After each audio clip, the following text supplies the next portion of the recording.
अध्याय 1। यह अवमानना परिचित लगती है। 1। लोगों के मरने के बाद क्या होता है? मुझे नहीं मालूम, क्योंकि मैं कभी मरा ही नहीं। मैंने सहजता से अपने मित्र को उत्तर दे दिया, जिसने शराब पीते समय अचानक मुझसे प्रश्न पूछा था। यह ऐसा विषय नहीं था जिसके बारे में मैंने कभी ज्यादा नहीं सोचा था। आखिरकार अपनी तलवार को थोड़ा और तेज करना ऐसी चीजों पर विचार करने से बेहतर समय का उपयोग लगता था। वे कहते हैं कि कुछ लोग पुनर्जन्म लेते हैं।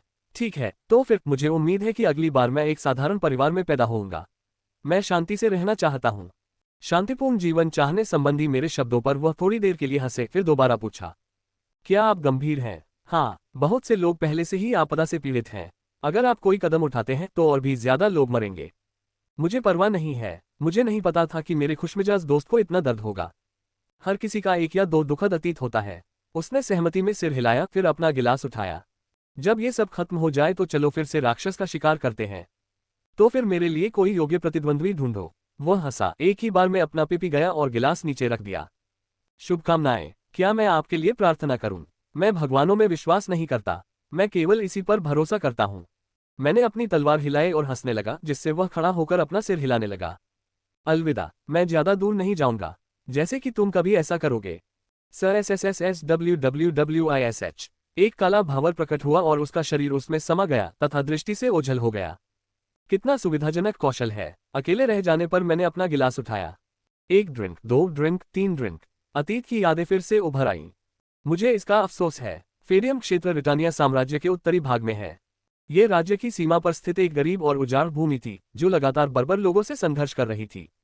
मैं उस क्षेत्र का उत्तराधिकारी बनकर पैदा हुआ था। मैं दयनीय था। मैंने अपना जीवन पूरी तरह से शिकायतों में बिताया तथा लगातार अपनी परिस्थितियों की तुलना अन्य महान बच्चों से की। तुलना से हीन भावना पैदा होती है। हीन भावना लापरवाही भरे कार्यों में प्रकट हुई, जिसके कारण दुर्घटनाएं हुई। अन्य लोग लगातार मेरी ओर इशारा करते और मेरा मजाक उड़ाते थे। एक बदमाश, एक पागल, एक बंद तलवारबाज। मुझे कई तरह की अपमानजनक उपाधियां दी गईं। आखिरकार मुझे अपने परिवार से बेइज्जती होकर भागना पड़ा। कई वर्ष बीत गए जब मैं एक भाड़े के सैनिक की तरह भटकता रहा। शायद मैं भाग्यशाली था, लेकिन अनगिनत युद्ध क्षेत्रों से गुजरने के बावजूद मैं जीवित रहने में कामयाब रहा।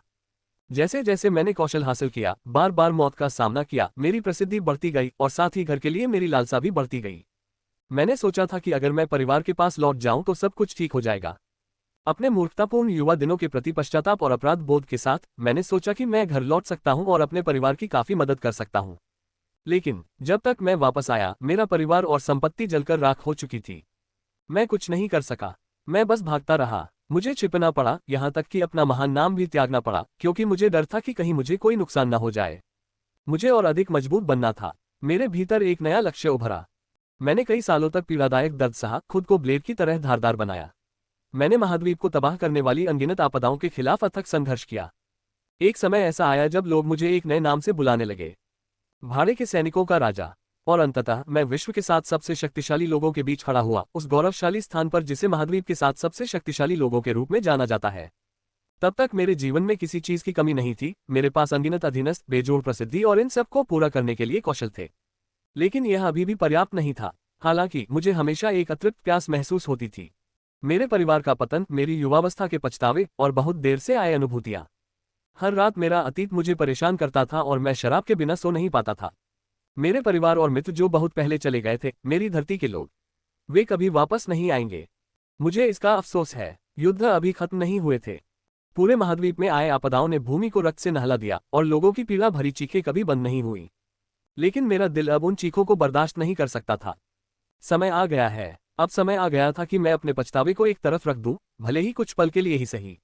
मुझे अभी भी एक काम करना बाकी था, क्योंकि मैं अभी भी बहुत कमजोर था, अभी भी पर्याप्त नहीं था, अभी भी बहुत सतर्क था।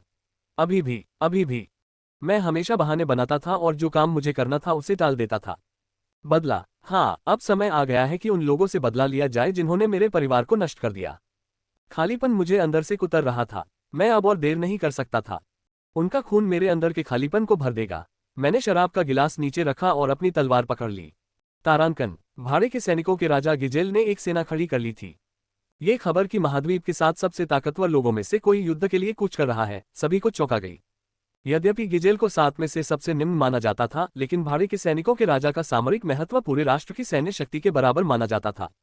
भाड़े के सैनिकों के राजा ने ऐसा चुनाव क्यों किया? चल रहे युद्धों के बीच गिजेल के कार्यों ने कई लोगों में रोष पैदा कर दिया। हर समय की बजाय अब आंतरिक कलह क्यों पैदा किया जाए? जवाब में उसने अपना नाम और वंश बता दिया जिसे उसने इतने लंबे समय तक छुपाया था। मेरे लिए अपने परिवार का बदला लेना अधिक महत्वपूर्ण है। उसके प्रतिशोध का लक्ष्य वह राज्य था जहां कभी उसका परिवार रहता था, ब्रिटानिया राज्य। गिजेल ने अपनी तलवार उस मातृभूमि की ओर तान दी जिसे वह बहुत पहले पीछे छोड़ आया था। उनकी प्रसिद्ध प्रतिष्ठा से आकर्षित होकर कई लोग युद्ध में शामिल होने के लिए आगे आए। उनमें गिजेल के वफादार अधीनस्थ और अराजकता में अवसर का लाभ उठाने के लिए उत्सुक लोग शामिल थे। सभी उसके साथ अपनी तलवारें उठा रहे थे। मेरा एकमात्र उद्देश्य ब्रिटानिया का विनाश है। ब्रिटानिया को एक सैन्य शक्ति के रूप में जाना जाता था, लेकिन महाद्वीप की 7 सबसे शक्तिशाली योद्धाओं में से एक गिजेल भी उतनी ही भयावह थी। गिस्लेन ने पूरे राज्य में उत्पात मचाया था, अपने रास्ते में आने वाली हर चीज को जबरदस्त ताकत से तोड़ दिया था। हालांकि अचानक उसके आगे बढ़ने पर उसे भयंकर प्रतिरोध का सामना करना पड़ा। अजीब, शक्तिशाली व्यक्ति जिनके नाम गिस्लेन को पहले पता भी नहीं थे, एक के बाद एक सामने आने लगे और उसका रास्ता रोकने लगे। लेकिन ये लोग ब्रिटानिया से नहीं थे। राज्य से असंबंधित लोग गिस्लेन के रास्ते में क्यों आड़े आ रहे थे? कुछ तो बात है। अपने संदेहों को किनारे रखते हुए गिस्लेन ने शांति से उन्हें एक एक करके काट डाला और आगे बढ़ गया। अगर वह जीतना चाहता था तो उसे युद्ध को जल्दी खत्म करना था। लेकिन इन छिपी हुई शक्तियों के अचानक प्रकट होने से उसकी योजनाएं अस्त व्यस्त हो गईं। जैसे जैसे युद्ध आगे बढ़ा, राज्य की वित्तीय स्थिति तेजी से खराब होती गई। उसके कई भाड़े के सैनिकों ने अपने स्वभाव के अनुसार उसे छोड़ना शुरू कर दिया क्योंकि उन्हें लगता था कि लाभ कम हो रहा है। तभी एक निर्णायक घटना घटी जिसने युद्ध के परिणाम को निश्चित कर दिया।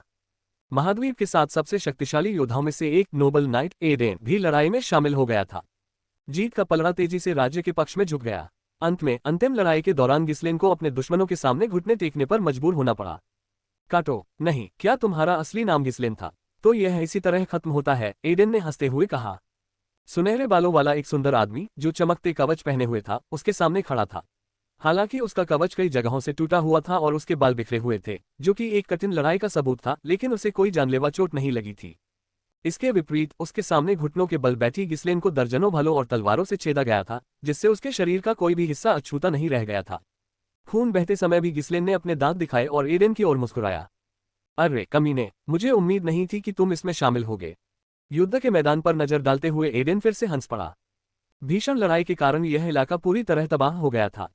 लाशें पहाड़ों की तरह ढेर हो गई थीं और जमीन से खून की नदियां बह रही थीं। तुम्हारे सारे आदमी भाग गए, जैसा कि घमंड से रहित नीच कुत्तों से उम्मीद की जाती है। कुग एक सक्षम भाड़े का सिपाही है जो जानता है कि जीवित रहने का तरीका कैसे खोजना है। अगर आप जीवित रह सकते हैं तो मरने की कोई जरूरत नहीं है। उपहास करते हुए एडेन ने अपनी तलवार उठाए और उसे गिस्लेन के गले पर ले आया। कोई अंतिम शब्द? कोई नहीं। मुझे बस इस बात का अफसोस है कि मैं राज्य को पूरी तरह से नष्ट नहीं कर सका। अब मुझे मार डालो, तुम चिकने कमीने। कितना ढीठपन है। गिस्लेन के विद्रोही रवैये से एडेन के होंठ अप्रसन्नता से मुड़ गए। मुझे तुम कभी पसंद नहीं थे। एक गंदे भाड़े के सिपाही का जिक्र मेरे साथ ही किया जा रहा है। तुम्हें लगता है कि मैंने इसका आनंद लिया, लेकिन ये सोचना कि आप फेडियम काउंट के परिवार के उत्तरजीवी थे, यह आश्चर्य की बात थी। गिस्लेन की भौं फड़क उठी। एडेन के स्वर में कुछ अजीब था, जैसे कि यह किसी सुविदित तथ्य के बारे में मात्र निरर्थक बकबक न हो। गिस्लेन की आंखों में उलझन देखकर एडेन संतोष से मुस्कुराया। करीब झुककर उसने गिस्लेन के कान में फुसफुसाया। सोचिए कि फेडियम के ग्रैंड ड्यूक आप ही थे। आपकी बहन की मृत्यु के बाद आप गायब हो गए, है ना? एक समय था जब हम आपको ढूंढ रहे थे। तुम्हें ये कैसे पता? एडेन ब्रिटानिया किंगडम से नहीं था। उसके पास किसी ऐसी चीज के बारे में जानने का कोई कारण नहीं था जो बहुत पहले किसी दूसरे देश में घटित हुई थी। और यह कहना कि वह उसे ढूंढ रहा था। बेशक मुझे पता है, हम ही थे जिन्होंने डेल्फिन डची के साथ मिलीभगत करके आपके परिवार को नष्ट कर दिया। क्या? एडेन के शब्दों ने गिस्लेन के दिमाग पर हथौड़े की तरह प्रहार किया। डेल्फिन डची, जिसने फेडियम को नष्ट कर दिया था, ने बहुत पहले ही विद्रोह कर दिया था और राज्य पर नियंत्रण कर लिया था। इसीलिए गिस्लेन के पास बदला लेने के लिए राज्य को ही अपना लक्ष्य मानने के अलावा कोई विकल्प नहीं था। लेकिन सोचिए कि अन्य देशों के लोग भी उस मामले में शामिल थे। स्थिति को समझ पाने में असमर्थ गिस्लेन का शरीर अकड़ गया। वह तेजी से चिल्लाया, उसका चेहरा उलझन से भरा हुआ था। क्या आप कह रहे हैं कि कोई डची का समर्थन कर रहा था? समर्थन, ये वास्तव में ऐसा शब्द नहीं है जो मुझे पसंद है। मैं तो ये कहना चाहूंगा, नहीं, आप जैसे किसी व्यक्ति को ये समझाना व्यर्थ होगा। बस इसे ऐसे समझिए कि सभी लोग एक ही पक्ष में हैं। एडेन हमेशा की तरह घमंडी और अप्रिय था। वह हमेशा न्याय का उपदेश देता था, इसीलिए उसे एक नोबल नाइट कहा जाता था। यह सोचना अविश्वसनीय था कि उसके जैसा कोई व्यक्ति फेडियम को नष्ट करने की साजिश में शामिल था। तुम्हारे जैसे लोग हमारे परिवार में क्यों दखल देंगे? तुम्हारे देश में तो ये जागीर भी नहीं है। दुनिया इतनी आसानी से नहीं चलती। लेकिन मुझे लगता है कि आप जैसे तुच्छ भाड़े के सिपाही शायद ही ऐसे जटिल तर्क को समझ पाएं। तो फिर तुम भी इस युद्ध में शामिल हो रहे हो। ये सही है, चीजों को साफ सुथरा रखना। आखिरकार मैं अपने नाम पर कोई दाग नहीं लगने देना चाहता। जैसे ही एडेन ने बोलना समाप्त किया, उसने अपनी तलवार उठाई। जैसे ही तलवार गिरी, गिस्लेन का सिर कट गया। तुम कमीने, मैं तुम्हें कभी माफ नहीं करूंगी। गिस्लेन ने उठने का प्रयास किया, लेकिन उसका पहले से ही टूटा हुआ शरीर ठीक से मन भी नहीं जुटा पा रहा था। तुम मूर्ख हो, यह अंत है। तुम्हें अपना जीवन एक भाड़े के सैनिक की तरह जीना चाहिए था, अपनी जगह जानते हुए। एक ठंडी मुस्कान के साथ एडेन ने तेजी से अपनी तलवार घुमाई। फुश, एक क्षण के लिए तो समय रुक सा गया। उसकी गर्दन पर एक ठंडी सनसनी सी दौड़ गई। उसकी दृष्टि घूमने लगी। खिलते हुए खून में गिस्लेन को उन सभी भावनाओं का एहसास हुआ जिन्होंने अब तक उसे पीड़ा दी थी, एक बार फिर से उमड़ पड़ी। पछतावा, खालीपन, लालसा, दुख। लेकिन अंत में केवल एक ही चीज बची, वह था असीम प्रज्वलित क्रोध। पुनर्जन्म के बारे में बात होती है ना? आखिर क्यों उसे अपने दोस्त के ये शब्द याद आ गए? अगर मुझे सचमुच पुनर्जन्म मिले, तो मैं तुम सबको टुकड़े टुकड़े कर दूंगा। धप, उसका कटा हुआ सिर जमीन पर लुढ़क गया। अपनी आंखें चौड़ी करके कड़वाहट से भरे हुए भाड़े के सैनिकों के राजा गिस्लेन ने व्यर्थ ही अपनी मृत्यु प्राप्त की। तारांकन, मैं जिंदा हूं। उसे पूरा यकीन था कि उसका सिर काट दिया गया है। क्या यह एक भ्रम था?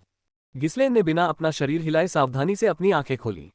तंबू। उन्होंने जो देखा वह एक साधारण सैन्य तंबू था, जैसा कि आमतौर पर शिविरों में प्रयोग किया जाता है। क्या मुझे पकड़ लिया गया था? उसके आसपास किसी की अनुपस्थिति को देखते हुए ऐसा लग रहा था कि वह तंबू के अंदर अकेला था।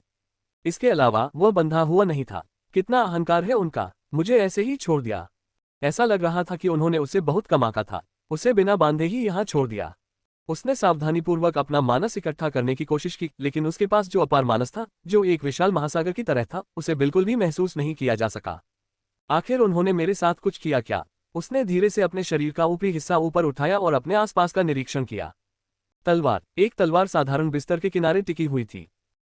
वे सचमुच सोचते होंगे कि मैं एक मजाक हूँ। भले ही वह अपनी मनसा का इस्तेमाल न कर पाए, लेकिन उसने वर्षों में जो तलवारबाजी सीखी थी, वह खत्म नहीं हुई थी। सिर्फ एक तलवार से वह सैकड़ों आम सैनिकों को मार सकता था।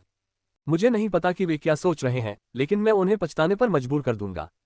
मन एक ऐसी चीज थी जिसे वह इस जगह से भागने के बाद पुनः प्राप्त कर सकता था। सरसराहट। तभी उसे ऐसा महसूस हुआ कि कोई तंबू के द्वार पर आ रहा है। गिस्लेन तुरंत लेट गया और अपनी आंखें बंद कर ली। एक सिपाही कुछ लेकर अंदर आया। सूप की खुशबू से ऐसा लग रहा था कि वे उसके लिए खाना लेकर आ रहे हैं। भोजन की महक से उसे थोड़ी भूख लगी, लेकिन अभी ऐसी चीजों से विचलित होने का समय नहीं था। जैसे ही सैनिक भोजन तैयार करने के लिए अपनी पीठ मोड़ा, गिस्लेन ने तेजी से तलवार खींच ली और बिजली की गति से आगे बढ़ी।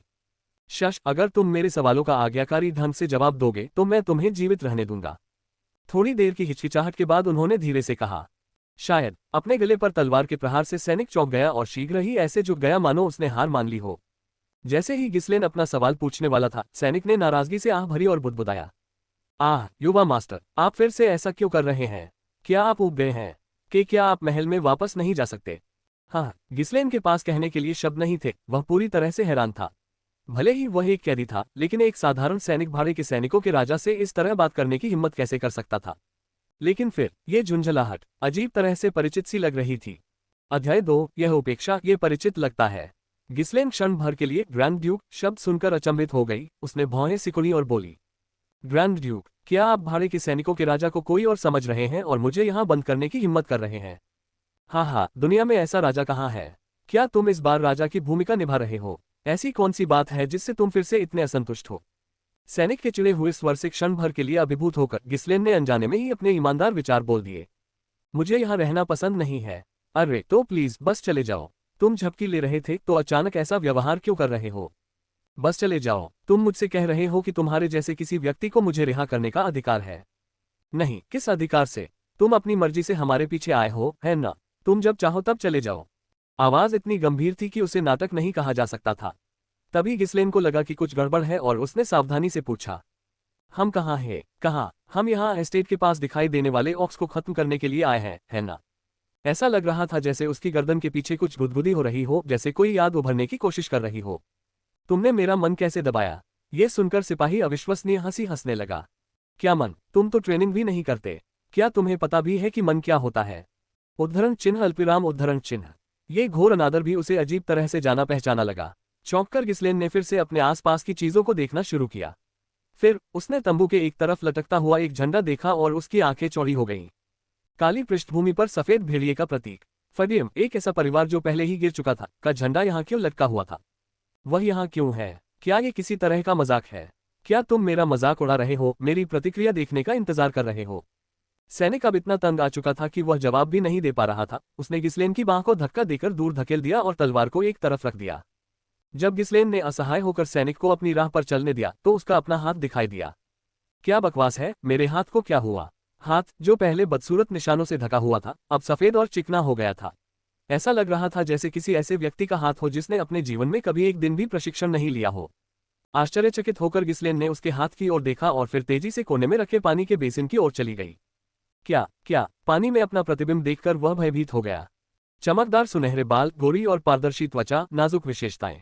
ये भाड़े के सैनिक राजा का चेहरा नहीं था, जिसका चेहरा स्थायी रूप से जख्मी हो गया था और उसकी आंखें शराब के कारण धसी हुई थी। जैसे ही गिस्लेन अपनी परछाई देखकर चौंककर चिल्लाया, सैनिक ने अपनी जीभ चिटकाए। वह अपना आपा खो चुका है। आखिरकार वो पूरी तरह से अपना आपा खो चुका है। मुझे पता था कि ये दिन आएगा। गिस्लेन एक कदम पीछे हट गया, अपने चेहरे को देखकर चौंक गया। उसने सावधानी से फिर से बेसिन में देखा, लेकिन फिर से चौंक गया। बेशक ग्रैंड ड्यूक एक अच्छे दिखने वाले व्यक्ति थे, लेकिन अपने ही चेहरे को देखकर इतना हैरान होना थोड़ा ज्यादा लग रहा था। ये स्पष्ट रूप से बहुत ज्यादा आत्म प्रशंसा थी। लेकिन गिस्लेन अपने प्रतिबिंब को देखने में इतना व्यस्त था कि उसे सैनिक के विचारों की परवाह ही नहीं थी। मैं जवान हो गया हूं, है ना? चाहे मैं कितनी भी बार जांच करूं, मैं अपनी किशोरावस्था से ज्यादा बड़ी नहीं दिख रही थी। क्या ये कोई सपना हो सकता है? गिस्लेन ने अपनी बाह को हल्के से दबाया। तेज दर्द ने उसे वापस वास्तविकता में ला दिया। यह कोई सपना नहीं है। तो क्या भाड़े के सैनिकों का राजा बनने की याद एक सपना थी? उसने मन ही मन अपना सिर हिलाया। यह सपना होने से कहीं ज्यादा ज्वलंत और क्रूर था। यह कोई सपना नहीं हो सकता। हर इंद्रिय चीख रही थी कि यह स्थिति वास्तविक थी। सब कुछ वास्तविक था, कोई सपना नहीं। मैं भविष्य में जिए जाने वाले जीवन की यादों के साथ अतीत में लौट आया था। हाँ, पब फ्यूचर द्वारा विज्ञापन। गिस्लेन ने हैरानी से सिपाही की ओर देखा और फिर अपने हाथ से उसका मुंह ढक लिया। सिपाही की पोशाक और प्रतीक चिन्ह निस्संदेह फेडियम एस्टेट के थे।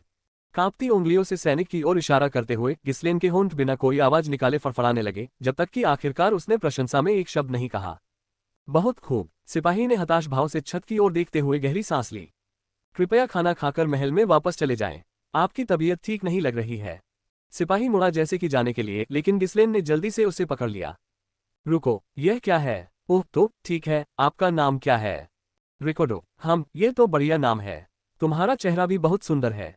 हाँ, शुक्रिया। आप भी सुंदर हैं, ग्रैंड ड्यूक। इस पर गिस्लेन ने अजीब तरीके से अपना हाथ हिलाया और हंसने लगा। मुझे ये बात सुने हुए काफी समय हो गया है। मेरे चेहरे पर ये सारे निशान आने के बाद किसी ने मुझे सुंदर नहीं कहा। उद्धरण चिन्ह अल्पिराम अल्पिराम डॉट उद्धरण चिन्ह। रिकॉर्डो ने गिस्लेन के चिकने सफेद चेहरे को देखा, कुछ पलों के लिए सोच में डूबा रहा। यह आदमी ठीक से ट्रेनिंग भी नहीं करता, अपने हाथों पर कठोरपन की शिकायत करता है, तो उसके चेहरे पर निशानों के बारे में ये सब क्या है? वैसे तो गिस्लेन हमेशा से ही थोड़ा कमजोर रहा था, लेकिन अब ऐसा लग रहा था कि वह वाकई पागल हो गया है। चूंकि रिकॉर्डो ने कोई जवाब नहीं दिया, इसलिए गिस्लेन अजीब तरह से कुर्सी पर बैठ गया। खैर, बात यह है कि वह एक पल के लिए झिझका, उसे समझ नहीं आया कि इस स्थिति को कैसे समझाए। लेकिन जल्द ही उसने गंभीर भाव से रिकॉर्डो की ओर देखते हुए फैसला कर लिया। रिकॉर्डो, सुनो, मुझे पता है कि इस पर विश्वास करना कठिन है, लेकिन सच्चाई यह है कि मैं मर गई थी और फिर जीवित हो गई।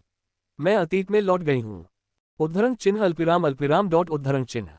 तुम्हें मुझ पर विश्वास नहीं है? एक क्षण की चुप्पी के बाद रिकॉर्डो ने गिस्लेन को सहानुभूति भरी नजर से देखा। आप किसी मठ या मीनार पर जाने के लिए तो नहीं कह रहे हैं? जब रईसों को मानसिक रूप से बीमार माना जाता था तो उन्हें अक्सर मठों या टावरों में भेज दिया जाता था। गिस्लेन की प्रतिष्ठा पहले से ही उसके लगातार हादसों के कारण खराब हो चुकी थी। ग्रैंड ड्यूक के रूप में उसका दर्जा ही एकमात्र ऐसी चीज थी जिसने उसे जेल में बंद होने से बचाया था, लेकिन अगर यह खबर फैलती कि वह मानसिक रूप से बीमार है तो उसे तुरंत ले जाया जाता। रिकॉर्डो के संकेत को समझते हुए गिस्लेन ने अपनी हैरानी को छिपाने की कोशिश की और जोर से हंसने लगा। बस मजाक कर रहा हूँ। इस आदमी को वाकई मजाक समझ में नहीं आता। कोई अतीत में कैसे वापस जा सकता है? वे वापस कैसे जिंदा हो सकते हैं? मैं अब चलता हूँ। आगे बढ़ो, मैं पास ही रहूंगा। जैसे ही रिकॉर्डो चला गया, गिस्लेन ने अपना सिर नीचे झुका लिया। ये मुझे पागल कर रहा है। बेशक कोई भी उस पर विश्वास नहीं करेगा। वह, जो वास्तव में अतीत में लौट आया था, खुद भी शायद ही इस पर विश्वास कर सकता था। तो कोई और कैसे विश्वास कर सकता है? वैसे भी ऐसा लगता है कि यह मेरे घर से भागने से पहले की बात है। अपने पिछले जन्म में वह इस समय के आसपास साहपूर्वक भाग गया था, लेकिन जब उसने पास में एक फडियम सैनिक को देखा तो उसे लगा कि वह अभी भागा नहीं है। मुझे सब कुछ याद करने की कोशिश करनी चाहिए। अगर मैं बेतहाशा इधर उधर घूमता रहा तो शायद मुझे जेल हो जाए। अपने विचारों को समेटते हुए गिस्लेन सावधानीपूर्वक तंबू से बाहर निकला। ओह, उसके आसपास के दूसरे टेंट पहरे पर खड़े सैनिक सबने उसका ध्यान नई स्पष्टता से खींचा। टेंट ज्यादातर घिसे हुए थे, कचरे के ढेर जैसे दिख रहे थे, लेकिन उसके कारण गिस्लेन को यकीन था कि वह अतीत में लौट आया है। उस समय फेडियम क्षेत्र दरिद्र था। जो सैनिक उसे देखते थे वे उसे सलामी देते थे, वे उचित सम्मान दिखाते थे, लेकिन उनके चेहरे पर छिपी हुई अवमानना साफ झलकती थी। उस घोर उपेक्षा ने उसके इस एहसास को और पुष्ट कर दिया कि वह समय पर लौट आया है। हे, उसे यह स्थिति अविश्वसनीय लगी और वह हंस पड़ा। मैं सचमुच अतीत में लौट गया हूं। पब फ्यूचर द्वारा विज्ञापन। वह नहीं जानता था कि यह किस प्रकार की घटना थी, लेकिन इसके पीछे का कारण मायने नहीं रखता था। इस समय उसका दिल बेकाबू होकर धड़क रहा था। आहा। गिस्लेन ने अपनी बाहें फैलाईं और आसमान की ओर देखते हुए पागलों की तरह हंसने लगा। उसके आसपास खड़े सैनिकों ने तिरस्कार में सिर हिलाया, दया से उसे घूर रहे थे, लेकिन उसे इसकी कोई परवाह नहीं थी। मैं सब कुछ ठीक कर सकता हूं। अतीत के सारे पछतावे और गलतियां, और यहां तक कि भविष्य में आने वाली निराशा भी। जिन बातों ने उसे जीवन भर परेशान किया था वे अभी तक घटित नहीं हुई थी। जिन लोगों के लिए वह हमेशा तरसता था, जिनसे वह प्यार करता था, वे इस समय भी जीवित थे, लेकिन वे सुरक्षित नहीं हैं। जब यह विचार गिस्लेन के मन में आया तो उसकी आंखें हत्या की मंशा से भर गईं। डेल्फिन डची ने क्षेत्र और उसके पीछे के क्षेत्रों को नष्ट कर दिया था। जब तक वह उन बदमाशों को टुकड़े टुकड़े नहीं कर देता तब तक उसे संतुष्टि नहीं मिलती। मैं उन सबको मार डालूंगा। इस बार चीजें उसकी पिछली जिंदगी से अलग होंगी। उसका दिमाग भविष्य के ज्ञान से भरा हुआ था। अगर वह इसका इस्तेमाल करता तो वह किसी और से ज्यादा तेजी से ताकतवर बन सकता था और हर खतरे के लिए तैयार हो सकता था। हाँ, मैं अभी जो हूं उसके हिसाब से मैं ये कर सकता हूं। जल्दी करने की कोई जरूरत नहीं है। मैं उन्हें एक एक करके ढूंढ लूंगा। गिस्लेन ने गहरी सांस ली और अपने गर्म शरीर और दिमाग को ठंडा किया। पहली प्राथमिकता मौजूदा स्थिति का आकलन करना था। ओर्क्स, उन्होंने कहा, अगर यह एक औक अधीनता है, ठीक है, यह निश्चित रूप से वह समय है। उसे सारी यादें साफ साफ याद आ गईं। वह उस समय को कैसे भूल सकता था जब वह लगभग मर ही गया था। अपने प्रति घृणा भरी नजरों को सहन करने में असमर्थ होकर वह स्वयं को साबित करने के लिए लापरवाही से पराधीनता पार्टी में शामिल हो गया। हालांकि इसे अधीनता पार्टी कहना उदारता होगी, इसमें सिर्फ एक शूरवीर और लगभग 30 सैनिक थे। क्षेत्र के पास दिखाई देने वाले ओर्क्स की संख्या केवल 3 थी। सभी ने सोचा कि बल पर्याप्त होगा, लेकिन ऐसा नहीं था। हकीकत में वहां आसपास 20 से अधिक ओर्क्स थे। ऑक्स ने अचानक उनके शिविर पर धावा बोल दिया था और उन्होंने पराधीनता सेना पर घात लगाकर हमला कर दिया था। गिस्लेन ने भी लगभग अपनी जान गंवा दी थी। नुकसान ज्यादा हुआ था क्योंकि गिस्लेन ने कमान संभालने पर जोर दिया था। इसमें कोई शक नहीं, यह आज ही हुआ है। आसपास के परिदृश्य और तंबुओं की व्यवस्था को देखकर उन्हें इस बात पर पूरा यकीन हो गया। इससे पहले कि वे यहां एक रात भी बिता पाते, उन पर ओर्क्स द्वारा घात लगाकर हमला कर दिया गया और वे लगभग विनाश की स्थिति में पहुंच गए। रुको, मेरे पास कितना समय बचा है? गिस्लेन ने जल्दी से आसमान की ओर देखा। अभी दोपहर ही हुई थी और सूरज धीरे धीरे ढलने लगा था। मुझे तुरंत तैयारी करनी होगी। सूर्यास्त से पहले ही ओर्क्स ने आक्रमण कर दिया था। इस दर पर ओर्क्स जल्द ही प्रकट होंगे। उन्होंने हमले की योजना भी नहीं बनाई थी, इसलिए मेरे पास अभी भी मौका है। ऑक्स ने दमनकारी सेना पर महज संयोगवश हमला किया था क्योंकि उनका सामना उनसे हुआ था। यदि वह पहले से तैयारी कर लेता तो उन्हें उतना भारी नुकसान नहीं उठाना पड़ता जितना उसके पिछले जन्म में उठाना पड़ा था। अगर मुझे अतीत में लौटना ही था तो क्या ये थोड़ा पहले नहीं हो सकता था? गिस्लेन मन ही मन बड़बड़ाए। अचानक अतीत में वापस लौट जाने से वह हतप्रभ और भ्रमित हो गया। वह अभी भी वर्तमान स्थिति से सामंजस्य नहीं बैठा पाया था और अब उसे तुरंत ही ऑक्स से निपटना था। हालांकि मैं इससे बच नहीं सकता। पिछले जन्म में उसके कारण कई लोग यहीं मर गए थे। मारे लागो फेस प्लास्टिक सर्जरी को एक नए स्तर पर ले जाता है। हालांकि वह मुश्किल से बच पाया था, लेकिन वह दोष से बच नहीं सकता था। यही एक कारण था कि उसने अपने परिवार को छोड़ने का फैसला किया था। अब उसके पास उन सभी पछतावों के शुरुआती बिंदु को सुधारने का मौका था। इससे बचना केवल मूर्खता होगी। ठीक है, चलो इसे सकारात्मक रूप से सोचते हैं। ये भविष्य को बदलने की दिशा में पहला कदम है। इस दिन के बाद उस क्षेत्र का भविष्य उसके पिछले जीवन से पूरी तरह अलग होगा। जब गिस्लेन ने अपना सिर उठाया तो उसके चेहरे पर कोई उलझन नहीं थी, केवल दृढ़ निश्चय ही शेष था। तो फिर मुझे लगता है मुझे उन्हें बता देना चाहिए कि वहां 20 ओर्क्स हैं, सिर्फ 3 नहीं। गिस्लेन, जो अधीनता बल के कमांडर को खोजने के लिए चल रही थी, क्षण भर के लिए रुक गई। इस समय उन्हें उत्तरी क्षेत्र का बदमाश और कूड़ा समझा जाता था। यदि वह अचानक दावा करता कि वहां और भी ओर्क्स हैं और उन्हें तैयारी करने की जरूरत है, तो वे इसे उसकी एक और पागलपन भरी बकवास मानकर खारिज कर देंगे। मुझे क्या करना चाहिए? मुझे संदेह है कि वे तर्क सुनेंगे। अनुनय तभी काम करता है जब कोई आधार और विश्वास हो। उनकी वर्तमान स्थिति को देखते हुए चाहे वे कुछ भी कहें, उन्हें स्पष्ट रूप से नजरअंदाज कर दिया जाएगा। थोड़ा विचार करने के बाद गिस्लेन एक स्पष्ट समाधान पर पहुंची। मेरे पास कोई विकल्प नहीं है, मुझे खुद ही कमान संभालनी होगी। यही एकमात्र रास्ता है। इससे उसे थोड़ी असहजता महसूस हुई क्योंकि यह उसके पिछले जीवन से बहुत अलग नहीं था, लेकिन उसके पास कोई और विकल्प भी नहीं था। मैंने उस समय कमान कैसे संभाली? गिसलेन ने ध्यान से अपनी याददाश्त को टटोला। उसे स्पष्ट रूप से याद आया कि क्या हुआ था। मैं कमान संभालूंगा। केवल 3 ओर्क्स हैं। तुम्हें लगता है कि तुम मेरी अवज्ञा करके बच जाओगे? एक बार जब मैं इस क्षेत्र का उत्तराधिकारी बन जाऊंगा तो क्या तुम्हें लगता है कि मैं तुम्हें जीने दूंगा? क्या तुम मुझे नीचा देख रहे हो? मैं ये कर सकता हूँ। बस मुझे दे दो। उसने तो बस गुस्सा दिखाया था।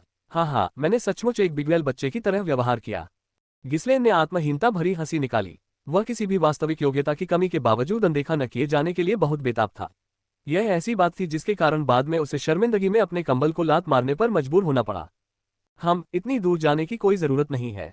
उसे अभी भी कमान संभालनी थी, लेकिन उसका पहले की तरह बचकाना व्यवहार करने का कोई इरादा नहीं था।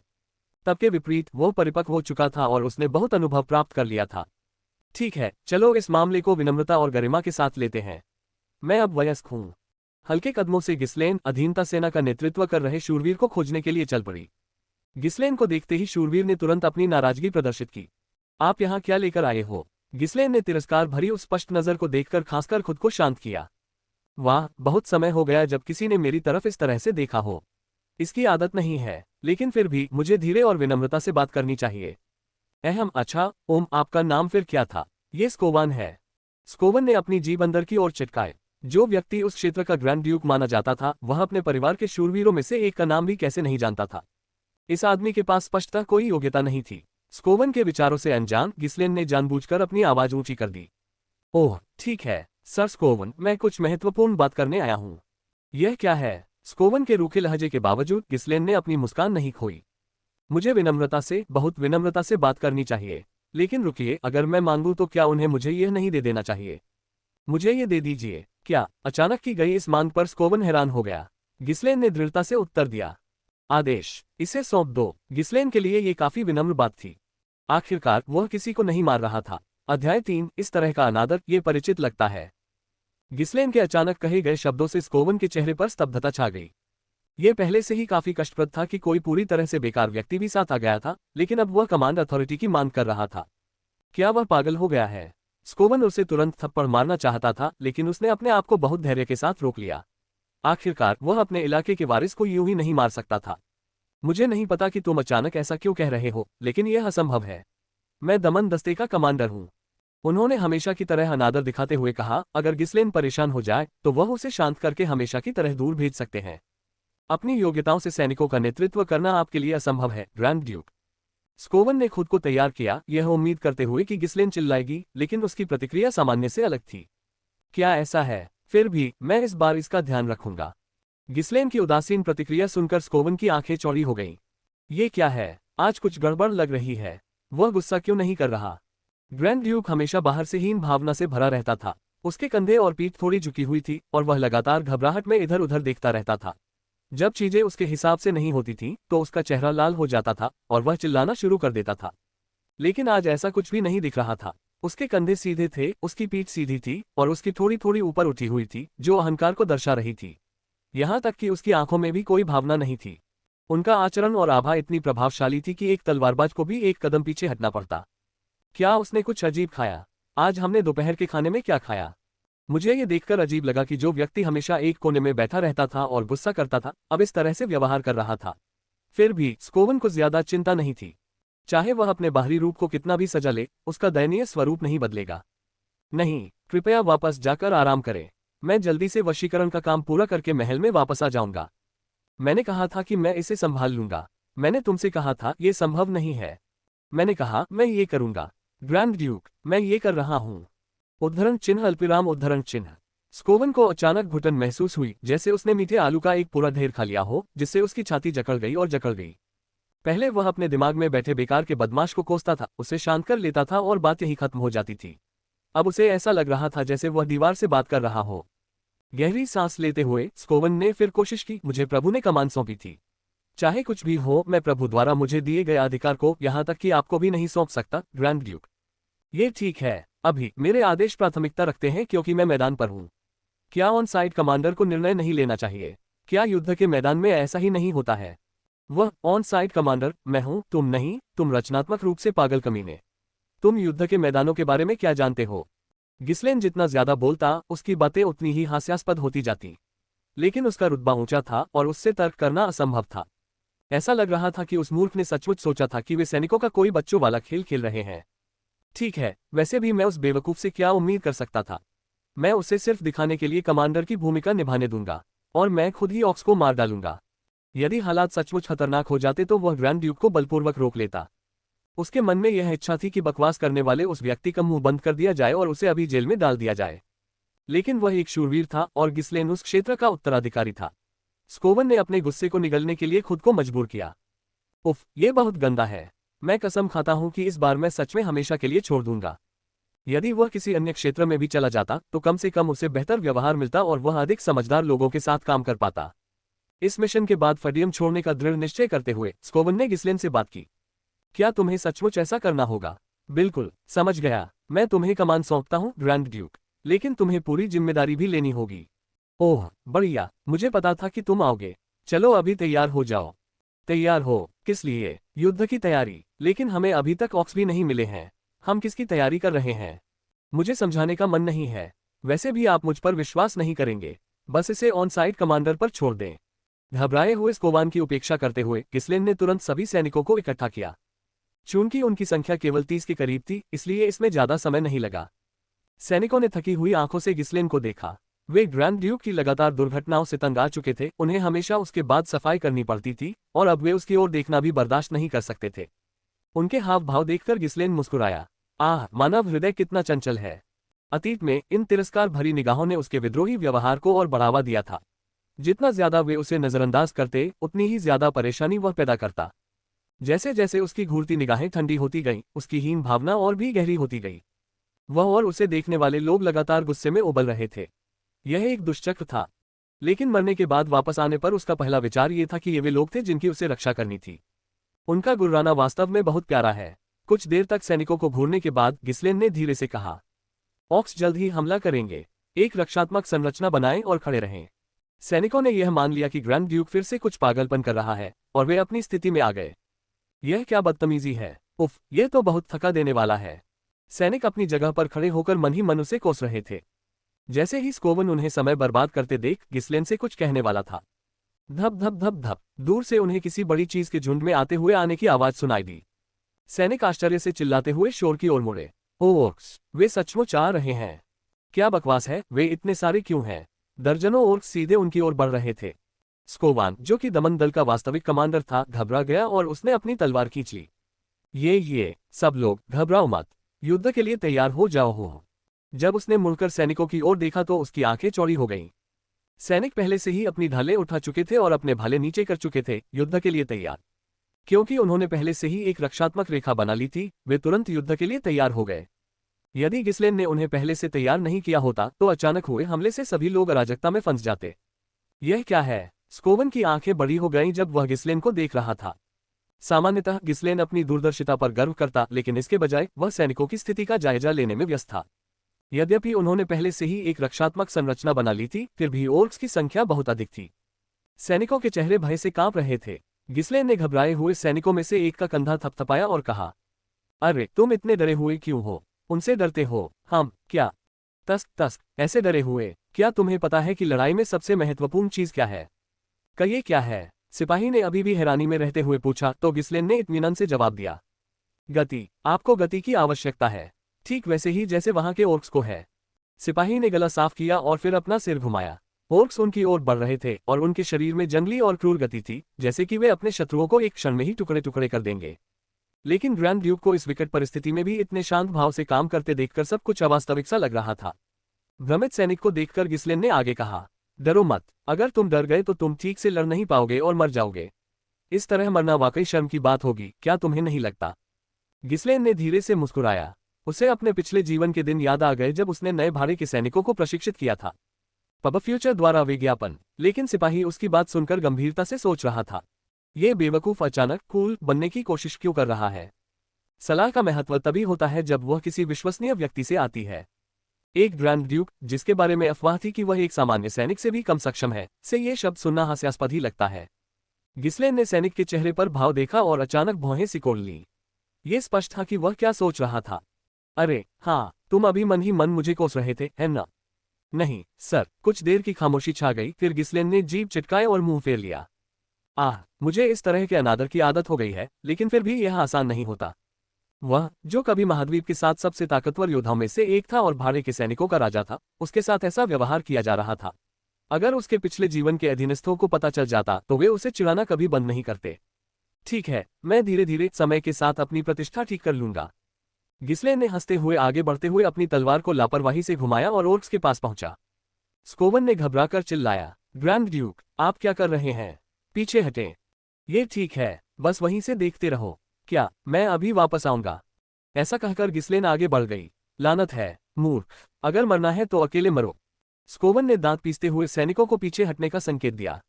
जब सैनिक खतरे से बाहर निकल गए तो उसने गिसलेन को वापस खींचने की योजना बनाई। लेकिन इसके बाद जो दृश्य सामने आया, उसने स्कोवन को मूर्ति की तरह स्थिर कर दिया। ग्राह, जैसे ही गिसलेन निकट आया, अग्रणी ऑक ने अपनी जंग लगी कुल्हाड़ी उसकी ओर घुमा दी। एक भयंकर प्रहार जो ऐसा लग रहा था मानो किसी इंसान को एक पल में 2 टुकड़ों में विभाजित कर देगा। हालांकि गिसलेन चेहरे पर मुस्कान लिए एक तरफ हट गए। धमाका, चूकी हुई कुल्हाड़ी जमीन पर जा गिरी।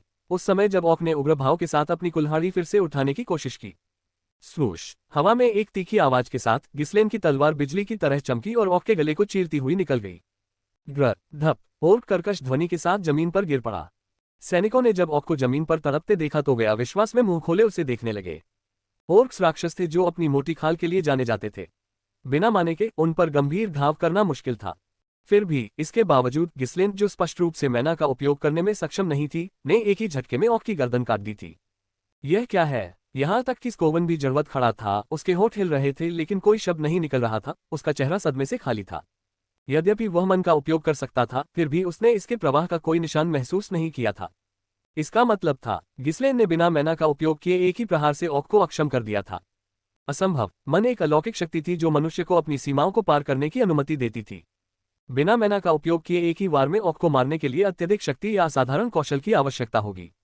गिसलेन, जिसने कभी प्रशिक्षण नहीं लिया था और जिसका शरीर कमजोर था, उसके पास इतनी राक्षसी शक्ति नहीं होनी चाहिए थी। तो केवल एक ही कारण हो सकता है कि वह ऑक को मारने में कामयाब रहा। ग्राह ग्राह, हमला करने वाले ऑक्स अचानक रुक गए जब सामने वाला गिर गया। उन्होंने गिसलेन को घेरना शुरू कर दिया। गिसलेन मुस्कुराया और अपने होठों को मोड़ लिया। ओह, मैं भाग्यशाली हूँ। आप सब पहले मुझ पर आ रहे हैं। इससे चीजें आसान हो जाती हैं। उन्होंने पहले ही सैनिकों को इकट्ठा कर लिया था और किसी भी संभावित हताहत को कम करने के लिए एक पंक्ति बना दी थी। वह जितने भी ऑर्क्स थे उन्हें मार सकता था, लेकिन सैनिकों को चोट लगने से बचाना उसके लिए भी कठिन था। फिर भी ये मूर्ख प्राणी उसकी ओर दौड़ रहे थे। उसे कृतज्ञता में झुकने का मन हुआ। बिना मन के लड़ते हुए काफी समय हो गया। एक अहंकारी मुस्कान के साथ गिसलेन ने अपनी तलवार उठाई। इस समय वह अपने परिवार की मन साधना तकनीक जानता था, लेकिन उसने कभी इसका उचित प्रशिक्षण नहीं लिया था।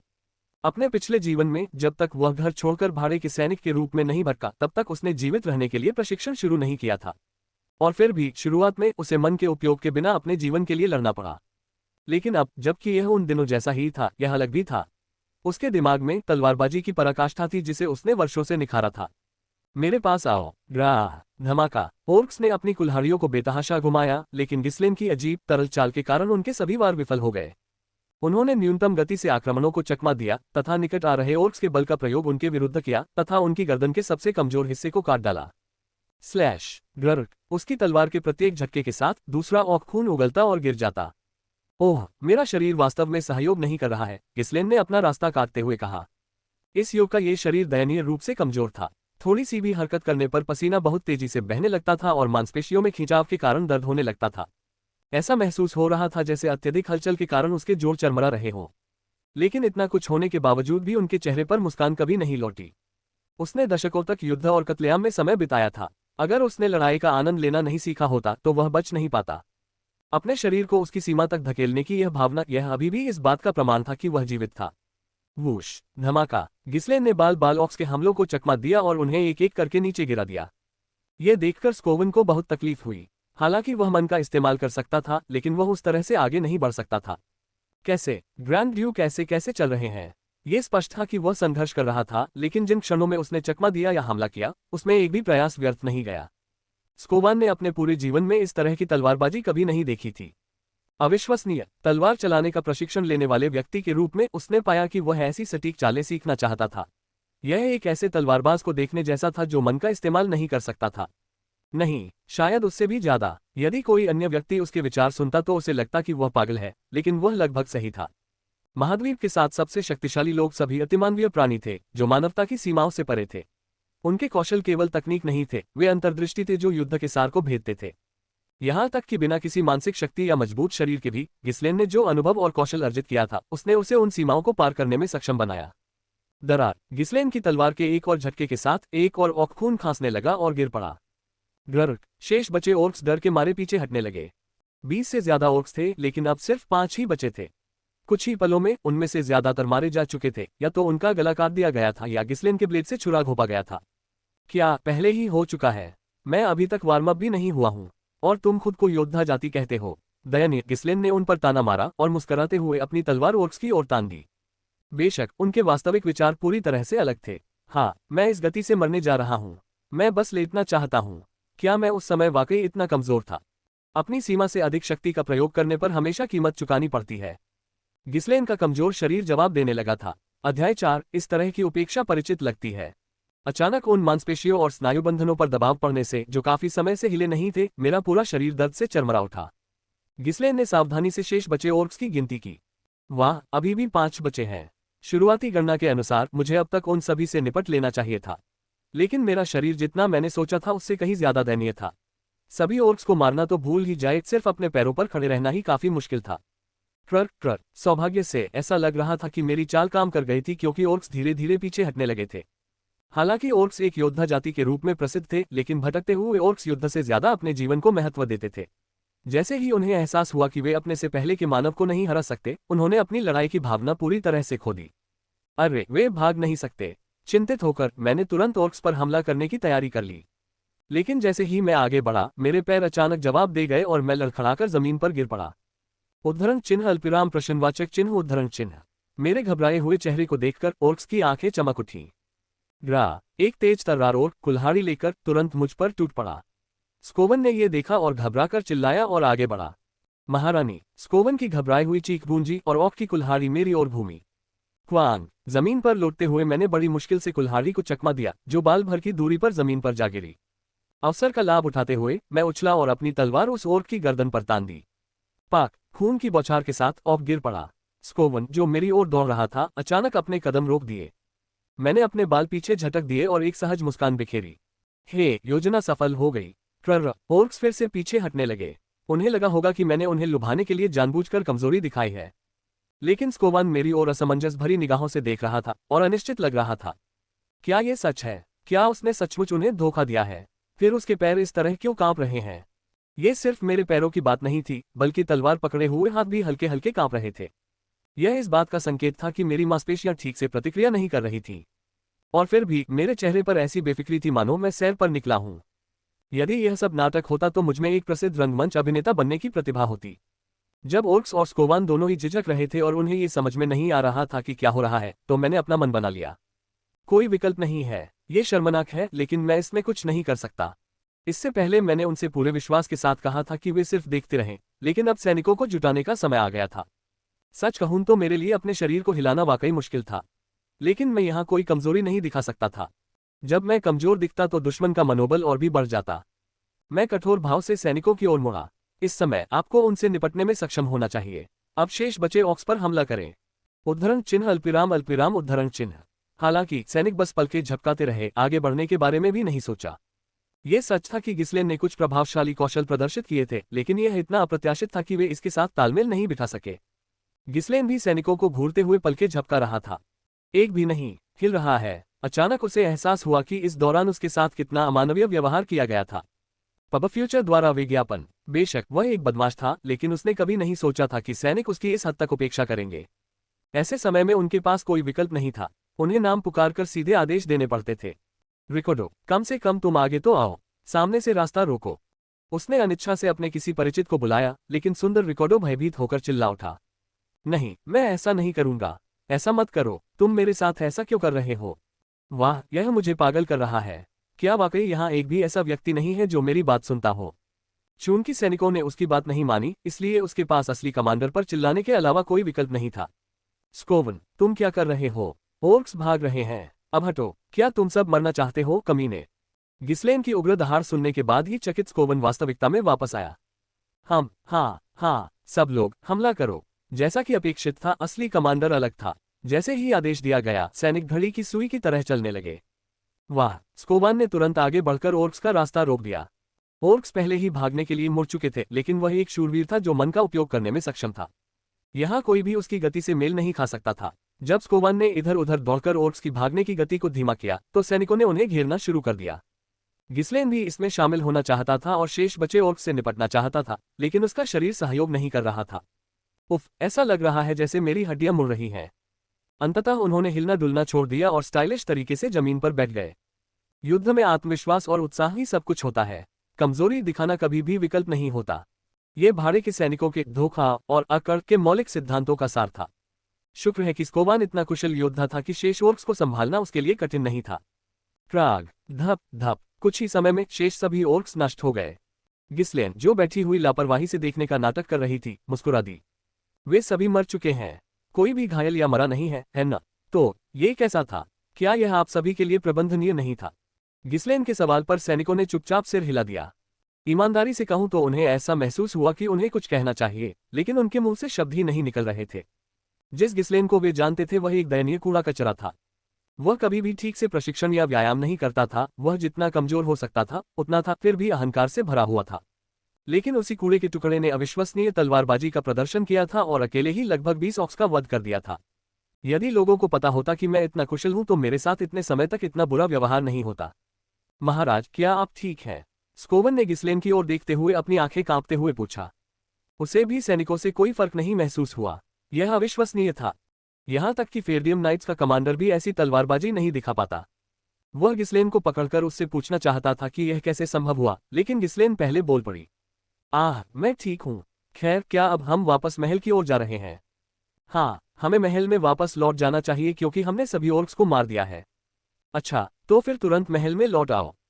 स्कोवन गिस्लेन की आवाज में तात्कालिकता देखकर हैरान था, लेकिन वह ये पूछ नहीं सका कि ऐसा क्यों हो रहा है। इस शरीर को जल्दी और सुरक्षित तरीके से महल तक पहुंचाना सुनिश्चित करें। हम दोबारा मरना बर्दाश्त नहीं कर सकते, है ना? धप! इससे पहले कि स्कोवन जवाब दे पाता, गिस्लेन बेहोश हो गई और गिर पड़ी। एक भाड़े के सिपाही की धौंस और अकड़ की भी अपनी सीमा होती है।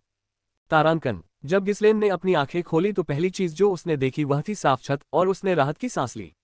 मैं जिंदा हूं। बिना किसी मानसिक शक्ति के अपने शरीर को पूरी तरह से धकेलने के बाद वह बेहोश हो गया था। इसके बाद के प्रभाव अभी भी दर्दनाक थे, लेकिन यह साबित हुआ कि यह कोई सपना नहीं था। ओह, ये जगह! कमरा बहुत बड़ा नहीं था, लेकिन साफ सुथरा और सुंदर था, जैसे कोई रईस उसमें रहता हो। किसी कारण से वातावरण परिचित सा लगा और गिस्लेन ने अपना सिर झुकाया, मानो वह किसी ऐसी याद को याद करने की कोशिश कर रहा हो जो उसकी पहुंच से बाहर थी। ऐसा लग रहा है कि मैं महल में वापस आ गया हूं। क्या यह मेरा कमरा है? ऐसा लग रहा था कि उसे बेहोश हुए काफी समय बीत चुका है। चरमराहट! अचानक दरवाजा खुला और एक महिला अंदर आए। जब उसने गिस्लेन को कमरे में इधर उधर देखते हुए देखा तो वह आश्चर्य से चिल्ला उठी। युवा मास्टर, आप जाग गए हैं। साफ सुथरे कपड़े पहने और काले बाल बांधे महिला ने खुशी से ताली बजाई। उसका चेहरा अजीब तरह से जाना पहचाना लग रहा था। चौंककर गिस्लेन ने उसका नाम पुकारा। बेलिंडा! उनके सामने खड़ी महिला निस्संदेह बेलिंडा थी, जो उनकी निजी नौकरानी और शिक्षिका थी। यहां तक कि जब फेडियम के सभी लोग गिस्लेन से घृणा करते थे, तब भी वह हमेशा उसके साथ खड़ी रही थी। इस तरह से उससे फिर से मिलना। बेलिंडा! गिस्लेन बिस्तर से उछली और उसे कसकर गले लगा लिया। तुम अचानक ऐसा व्यवहार क्यों कर रहे हो? क्या तुमने फिर से कुछ गलत किया? बेलिंडा ने उसे शांत करने की कोशिश करते हुए धीरे से पूछा। गिस्लेन ने पीछे हटकर उसे उत्तर देते हुए एक बड़ी मुस्कान दी। नहीं, मैं बस तुम्हें देखकर खुश हूं। हम एक दूसरे से हर रोज मिलते हैं। अचानक तुम्हें इतनी खुशी किस बात से हो रही है? जैसे ही उसने उसे संदेह भरी नजरों से देखा, गिस्लेन ने उसकी नजरों से नजरें मिलाई और गंभीरता से बोला। सच्चाई तो यह है कि मैं मर गया था और फिर जीवित हो गया। हाँ, तुम एक ऑक्स से मर गए और फिर अपने बिस्तर में पुनर्जीवित हो गए। वाह, कितना अद्भुत है! उसने उसे बीच में ही रोक दिया, यह महसूस करते हुए कि वह फिर से बकवास करने वाला था। नहीं, ऐसी बात नहीं है। वह चुपचाप गिस्लेन के पास पहुंची और उसके कान में फुसफुसा कर कहा। मालिक, आपको पता है कि आप खतरनाक स्थिति में हैं, है ना? अगर नौकरानियों को पता चल गया और अफवाहें फैल गईं, तो आपको जेल हो सकती है। उद्धरण चिन्ह अल्पविराम उद्धरण चिन्ह। उसके शब्दों पर गिस्लेन ने हार मान ली और सिर हिला दिया। जैसा कि अपेक्षित था, जब किसी की साख बहुत खराब हो तो ईमानदारी व्यक्त करना जटिल था। वैसे मैं कहाँ हूँ? और कहाँ? आप अपने कमरे में हैं, मास्टर। वैसे भी मुझे खुशी है कि आप जाग गए हैं। उसने फिर से चारों ओर देखा। यह दृश्य उसकी स्मृति में गहराई से अंकित हो गया था। जाना पहचाना फिर भी दूर दूर तक फैली हुई जगह जो यादें ताज़ा कर देती है। ये निश्चित रूप से वह कमरा था जिसका इस्तेमाल वह बचपन में करता था। बेलिंडा ने बोलना जारी रखा और उन्होंने कमरे को एक नए दृष्टिकोण से देखा। लगता है कि अब तुम्हें बेहतर महसूस हो रहा है, तुम्हें काफी पसीना आ रहा है, इसलिए तुम्हें पहले नहाना चाहिए। वह पलटी और मेज पर रखी सुनहरी घंटी को कुछ बार हिलाया। डिंग डिंग। कुछ ही देर बाद दरवाजा खुला और कुछ नौकरानियां अंदर आईं। मालिक के लिए स्नान की तैयारी करो। हाँ, हेडमेड।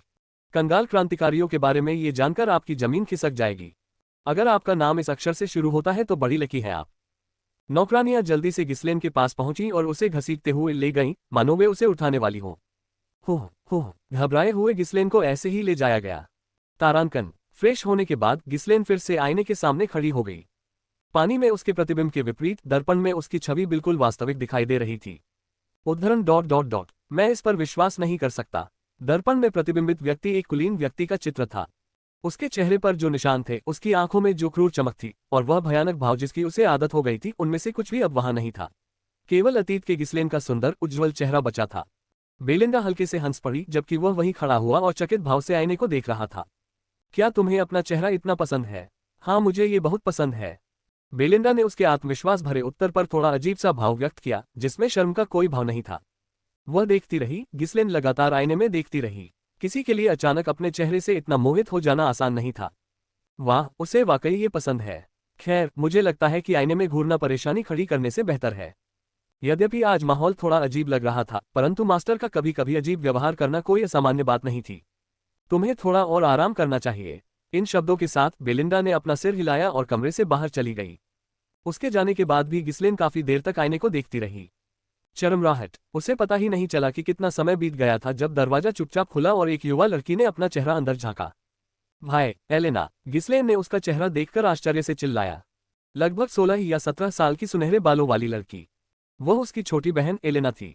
उसे देखकर गिस्लेन को ऐसा लगा जैसे उसका दिल बैठ गया हो।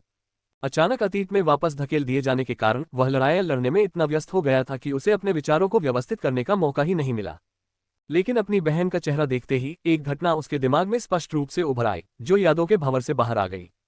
रुको, कितने दिन बचे हैं? अपने पिछले जीवन में अधीनता बल के विनाश के बाद गिस्लेन को दोष की बाढ़ का सामना करना पड़ा। हालांकि उसने कई समस्याएं पैदा की थीं, लेकिन ये पहली बार था जब उसके कारण इतने सारे लोग मारे गए थे। काश मैंने उस समय ऐसा लापरवाह आदेश न दिया होता। जागीरदारों ने उसे कैद करने पर जोर दिया था और इस स्थिति को सहन न कर पाने के कारण गिस्लेन ने अपने परिवार को छोड़ने का संकल्प लिया था। हाँ, ओर्क्स के साथ लड़ाई तो बस शुरुआत थी। उसका दिल तेजी से धड़कने लगा। जब वह घर छोड़ने के भारी निर्णय के साथ जी रहा था, तभी यह घटना घटित हो गई। एलेना के साथ घटी दुर्घटना उनके परिवार को छोड़ने का निर्णायक कारण बनी। एलेना। जैसे ही गिस्लेन ने गंभीरता से उसका नाम पुकारा, एलेना ने चौंक कर उत्तर दिया। क्या त्योहार में अभी कितना समय है? ओह, 1 सप्ताह। गिस्लेन ने अपने हाथों से अपना चेहरा ढक लिया ताकि वह उसे न देख सके और चुपचाप हंसने लगा। वह अपनी हंसी को दबा नहीं सका। यदि वह दिन जब वह ओर्क्स को हराने में असफल रहा और सभी दोषों के बीच उसने वहां से चले जाने का निर्णय लिया, वह उसके लिए एक महत्वपूर्ण मोड़ था, तो एक और दिन था जिसने वास्तव में उसके जीवन को बदल दिया। वह दशकों बाद भी कैसे भूल सकते हैं? उसकी आंखें उसके हाथों के पीछे छिपी हुई एक ठंडे, जानलेवा इरादे से भरी हुई थी। वह दिन जिसके बारे में मैं सबसे ज्यादा चाहता था कि मैं वापस जा सकूं। वह याद जिसने मुझे पूरी जिंदगी परेशान किया। 1 सप्ताह में एलेना मर जाएगी। अध्याय 5। मैं ऐसा दोबारा नहीं होने दूंगा। 1। ओप्पा। जब गिस्लेन ने अचानक मेरा चेहरा पकड़ लिया और उसके कंधे हिलने लगे, तो एलेना के चेहरे पर थोड़ा डर का भाव दिखाई दिया। ऐसा इसलिए था क्योंकि उसका भाई ऐसा व्यक्ति था जो कभी भी गुस्सा हो सकता था और कुछ भी पागलपन भरा काम कर सकता था। ओह नहीं, ये कुछ भी नहीं है। लेकिन वाह, ये वास्तव में एक लंबा समय हो गया है। गिस्लेन ने भावुक होते हुए अपनी बाहें फैला दी। एलेना की मौत एक दर्दनाक याद थी जो उसे पूरी जिंदगी सताती रही। उसे फिर से जीवित देखकर उसके सीने में एक जबरदस्त खुशी उमड़ पड़ी। वह अपनी भावनाओं को शब्दों में व्यक्त नहीं करते थे। भाड़े के सैनिकों के राजा के रूप में अपनी उपाधि के अनुरूप उन्होंने हमेशा खुद को शारीरिक और निर्भीकता से व्यक्त किया। एलेना। जैसे ही गिस्लेन खुली बाहों के साथ उसके पास आए, एलेना का चेहरा क्षण भर के लिए पीला पड़ गया। कौन? क्यों? मैंने वास्तव में आपको याद किया, लेकिन मैंने तुम्हें अभी कुछ दिन पहले ही देखा था। रुको, तुम ऐसा क्यों कर रहे हो? और करीब मत आओ। झपटना। गिस्लेन ने एलेना को कसकर गले लगाया और अपनी आंखें बंद कर ली। ये भावना इतनी तीव्र थी कि उसके पूरे शरीर में आंसू भर आए। तुम अचानक इतने डरावने क्यों हो गए हो? एलेना सचमुच घबरा गई थी। सच तो ये था कि उसके और गिस्लेन के बीच अच्छे संबंध नहीं थे। अपनी हीन भावना से प्रेरित गिस्लेन हमेशा जल्दी गुस्सा हो जाता था और अपने आसपास के लोगों को थका हुआ महसूस कराता था। ऐसा बिल्कुल भी नहीं था कि वह अपनी छोटी बहन के प्रति स्नेही था। ये कैसी शरारत है? अब तुम क्या योजना बना रहे हो? एलेना ने अपना शरीर घुमाया और गिस्लेन को दूर धकेल दिया।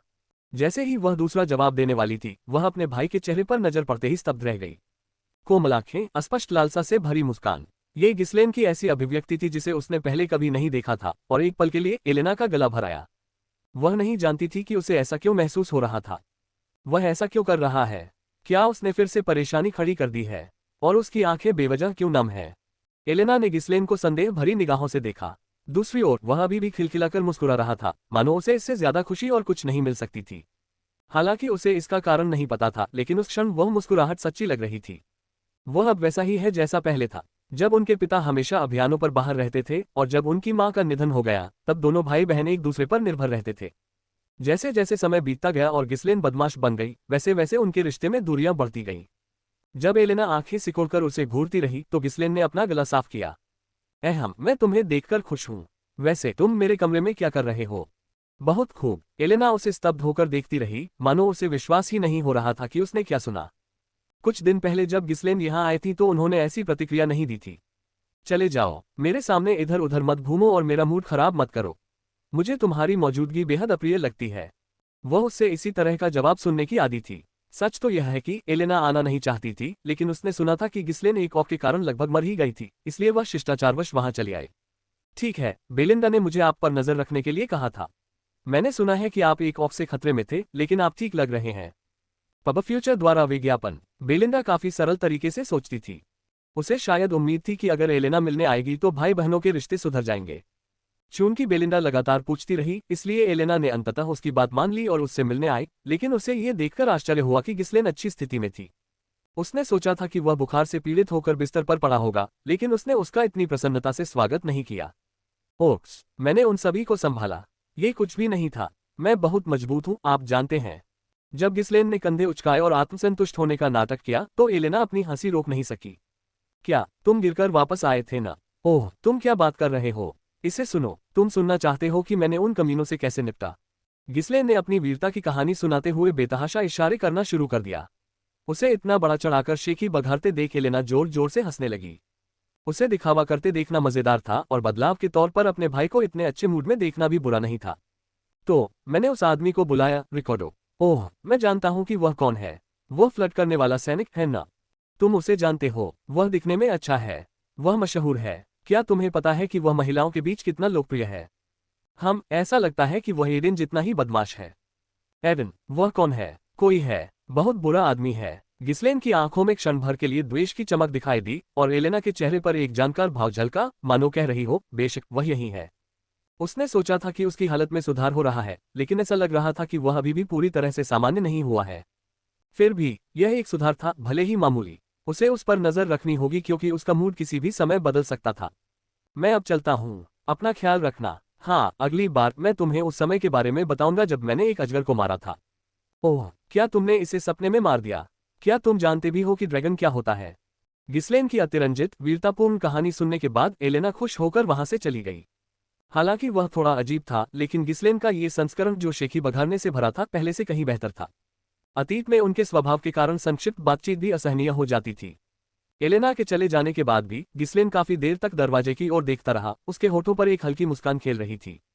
मैं तुम्हें कभी नहीं भूला, एक पल के लिए भी नहीं। वह एलेना की उस दृश्य को कभी नहीं भूल सकता जिसे निर्दयतापूर्वक हत्या कर दी गई थी और क्षत विक्षत कर दिया गया था। नहीं, मैं दूसरों को भूला हूं। वह अपनी जागीर पर वापस लौटने और अपने पिता तथा उनके जागीरदार के कटे हुए शवों को द्वार पर लटके हुए देखने की स्मृति को नहीं मिटा सका।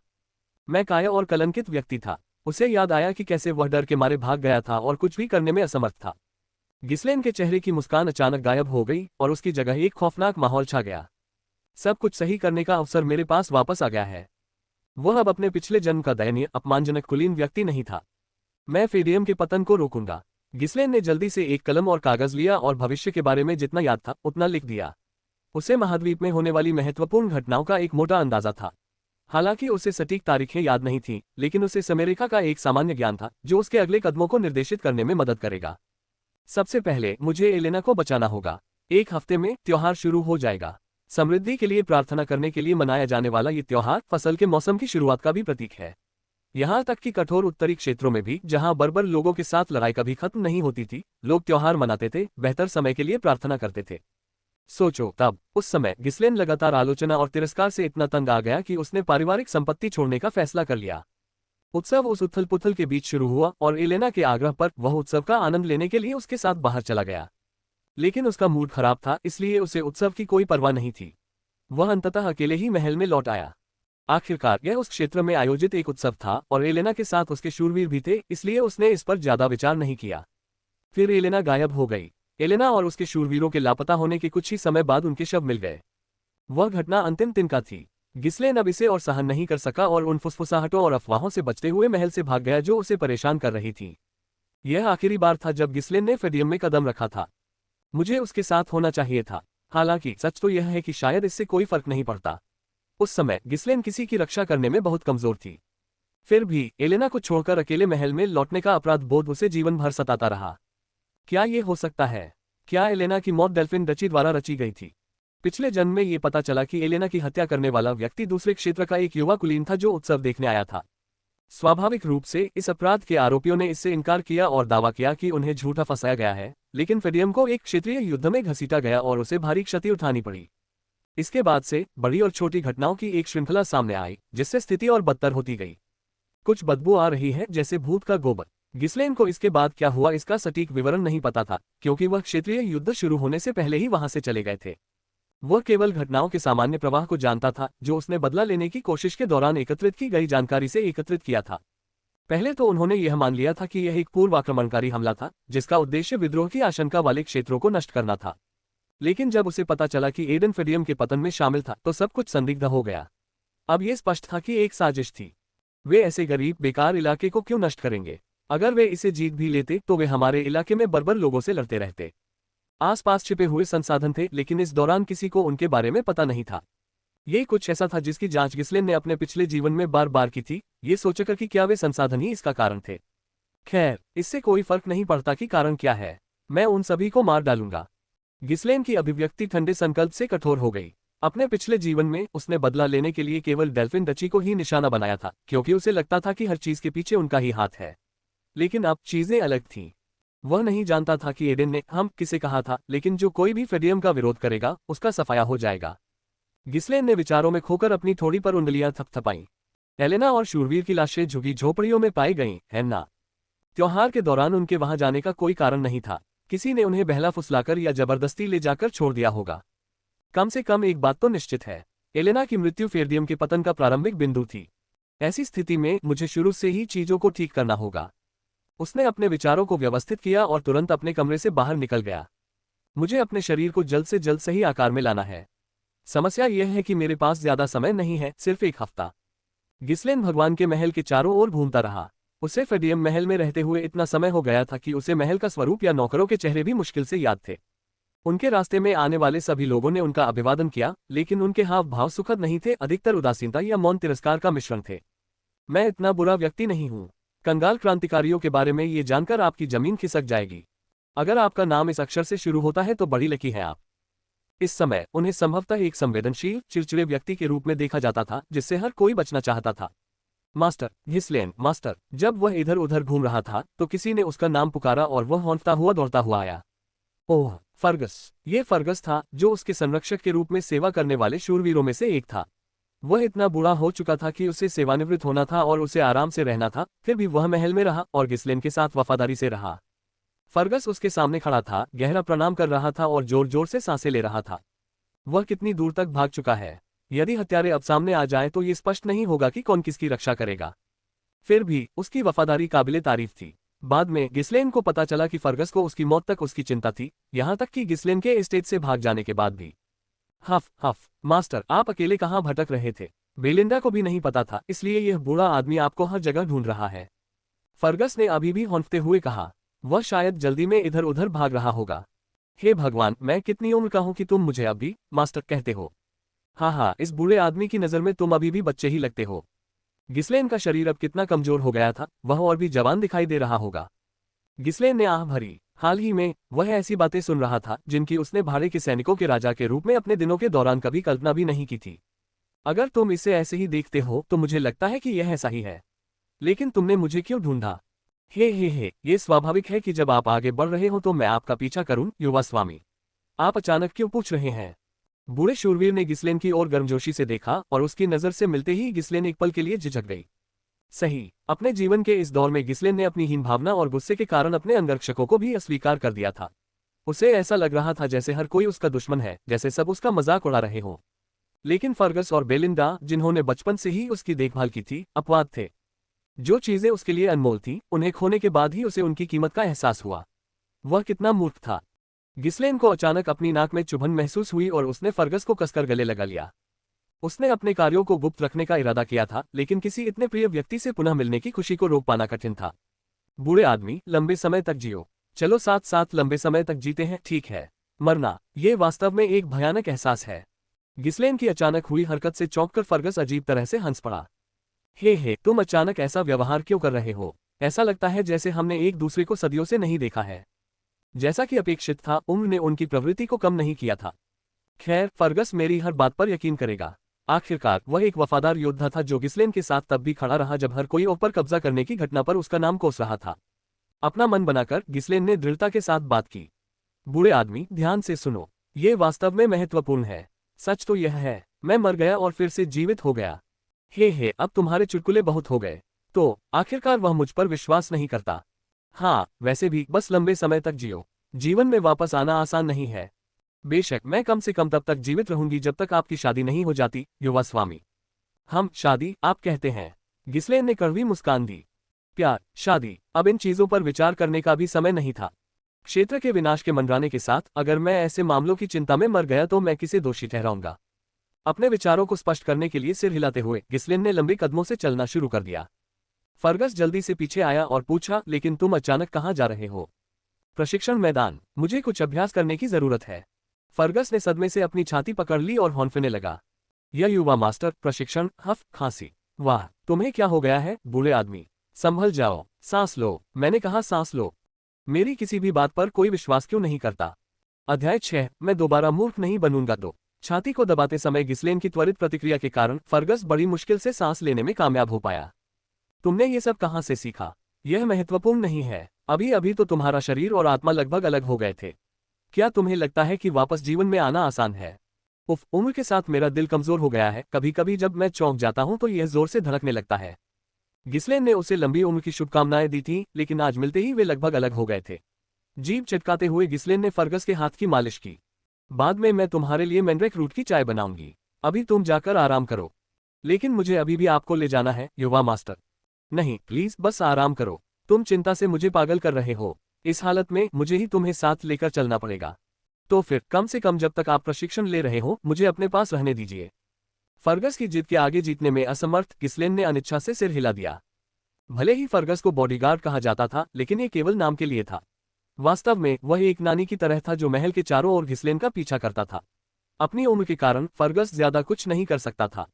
अगर गिस्लेन ने उससे ये सब छीन लिया होता तो फर्गस अपनी जिंदगी में बची हुई थोड़ी बहुत खुशी भी खो देता। महल के चारों ओर कुछ देर तक नजर घुमाने के बाद गिस्लेन सीधे निजी प्रशिक्षण मैदान की ओर चला गया। ये जगह गंदी और सुनसान थी, कोई भी इसकी रखवाली या सफाई नहीं कर रहा था। उपेक्षित प्रशिक्षण मैदान को देखते हुए गिस्लेन विचारों में खो गई। मैं उस समय ऐसा क्यों था? एक ऐसा वातावरण जहां वह पूरी तरह से मन साधना और प्रशिक्षण पर ध्यान केंद्रित कर सके, वह कुछ ऐसा था जिसकी उसने अपने भाड़े के दिनों में कल्पना भी नहीं की थी। सचमुच, घर छोड़ने से जीवन कष्ट में हो जाता है। इस नए एहसास पर विचार करते हुए गिस्लेन ने प्रशिक्षण मैदान की सफाई के लिए एक नौकर को बुलाया। क्या आप सचमुच प्रशिक्षण की योजना बना रहे हैं? फर्गस ने पूछा। हाँ, मुझे अब कड़ी मेहनत करनी होगी। आपने बहुत समझदारी भरा फैसला लिया है। बिल्कुल। फर्गस वास्तव में खुश था। दूसरे लोग गिस्लेन की हर हरकत का मजाक उड़ाते थे, ये सोचकर कि वह सिर्फ बातें कर रहा है। लेकिन फर्गस हमेशा अकेला था जो उस पर विश्वास करता था और कहता था कि युवा मास्टर बस कुछ समय के लिए खो गया था। जब फर्गस प्रशिक्षण मैदान के प्रवेश द्वार पर पहरा दे रहा था, तब गिस्लेन ने प्रवेश किया और अपना मैना संवर्धन शुरू कर दिया। मेरे पास ज्यादा समय नहीं बचा है, लेकिन मुझे जितना संभव हो सके खुद को आगे बढ़ाने की जरूरत है। उसके पास अपने पिछले जीवन से संचित ज्ञान और अनुभव था। अगर वह इसका सही इस्तेमाल करता तो उसे पूरा भरोसा था कि वह किसी और से ज्यादा तेजी से मजबूत बन सकता है। लेकिन उसके पास पर्याप्त समय नहीं था। एक सप्ताह, ये कठिन है लेकिन असंभव नहीं है। अपने पिछले जीवन की तुलना में उसका वर्तमान शरीर इतनी बुरी स्थिति में था कि उसे आहें भरने लगी। इतने कमजोर शरीर को सिर्फ एक हफ्ते में स्टील में बदलना, यह असंभव होगा भले ही उसका कई बार पुनर्जन्म हो। हालांकि अगर वह मन को नियंत्रित करने में कामयाब हो जाए तो उसकी शारीरिक क्षमताओं में काफी सुधार होगा। कम से कम मुझे उस बिंदु तक पहुंचना होगा जहां मैं मन को संभाल सकूं। यदि वह इसे अपने पिछले जीवन के अनुभव के साथ जोड़ दे तो इस दयनीय शरीर के साथ भी वह अधिकांश शूरवीरों को संभाल सकता है। ससस गिस्लेन की इच्छा के तहत आसपास का मैना हिलने लगा, उसके शरीर में बहने लगा और एक बार फिर उसकी नाभि के नीचे कोर में इकट्ठा होने लगा। वह तेजी से मैना को अपने शरीर में अवशोषित करने और परिवर्तित करने के चरण तक पहुंच गया था। एक उल्लेखनीय उपलब्धि ये देखते हुए कि वह पहले मैना को महसूस करने में असमर्थ था। अगर दूसरे लोग ये देखते तो चौंक जाते, लेकिन गिस्लेन के लिए, जिसने युद्ध के मैदान में भी मन साधना का अभ्यास किया था, ये सांस लेने जितना आसान था। अतिरिक्त मान जो उसके शरीर के भीतर संग्रहित नहीं हो सका, बाहर की ओर बिखर गया तथा लाल रंग की धुंध में बदल गया। कितना बेकार है। गिस्लेन की मन साधना की विधि अभी भी अधूरी थी। यह एक ऐसी तकनीक थी जिसे उसने अपने परिवार की मूल विधि से बेतहाशा संशोधित किया था और इसे अपने शरीर के अनुरूप समायोजित किया था। चूंकि इसे वास्तविक युद्ध के माध्यम से परिष्कृत किया गया था, इसलिए इस तकनीक में हत्या के इरादे की घनी आभा थी और इसमें स्थिरता की कमी थी, लेकिन ये तेज और प्रभावी थी। अपने पिछले जीवन में भी इस संशोधित साधना तकनीक ने उसे शक्तिशाली लोगों की श्रेणी में आने की अनुमति दी। मुझे भी किस्मत का साथ मिला। पब फ्यूचर द्वारा विज्ञापन। महाद्वीप के साथ सबसे शक्तिशाली योद्धाओं में से एक के रूप में उनका स्थान एक ग्रिमोयर के कारण था, जिसे उन्होंने गलती से एक प्राचीन खंडहर में खोज लिया था। एक अधूरा ग्रिमोयर जिसका कोई नाम नहीं है, पुराना और फटा हुआ, जिसका केवल आधा हिस्सा बचा हुआ है। फिर भी यह उस ग्रिमोयर से ही था कि गिस्लेन ने अपनी मैना खेती तकनीक को फिर से बनाने के लिए प्रेरणा ली। वो मन गिस्लेन के दाहिने सीने में इकट्ठा हुआ, जिससे एक नया कोर बना। दूसरों के विपरीत जो केवल अपने शरीर में प्राकृतिक रूप से मौजूद कोर का उपयोग करते हैं, उन्होंने कृत्रिम रूप से एक पूरी तरह से अलग स्थान पर एक कोर बनाया था। वो जल्द ही उसके बाएं सीने में एक और कोर बन गया। वो उल्टे त्रिकोण में व्यवस्थित कोर, जिसमें उसकी नाभि के नीचे वाला कोर भी शामिल है जो उसके जन्म से ही था, जल्दी से आपस में जुड़ गए और मन को प्रसारित किया। ये गिस्लेन की अनूठी साधना पद्धति का लाभ था जिसका उपयोग केवल वही कर सकता था। एक साथ काम करने वाले इन कई कोर द्वारा उत्पन्न विस्फोटक शक्ति असाधारण थी। इसी ताकत के कारण गिस्लेन ने महाद्वीप के साथ सबसे शक्तिशाली योद्धाओं में अपना नाम दर्ज कराया और भाड़े के सैनिकों के राजा की उपाधि अर्जित की। हालांकि जहां ताकत होती है वहां कमजोरियां भी होती हैं। गिस्लेन की साधना तकनीक ऊर्जा की अत्यधिक अस्थिरता के कारण समस्याग्रस्त थी।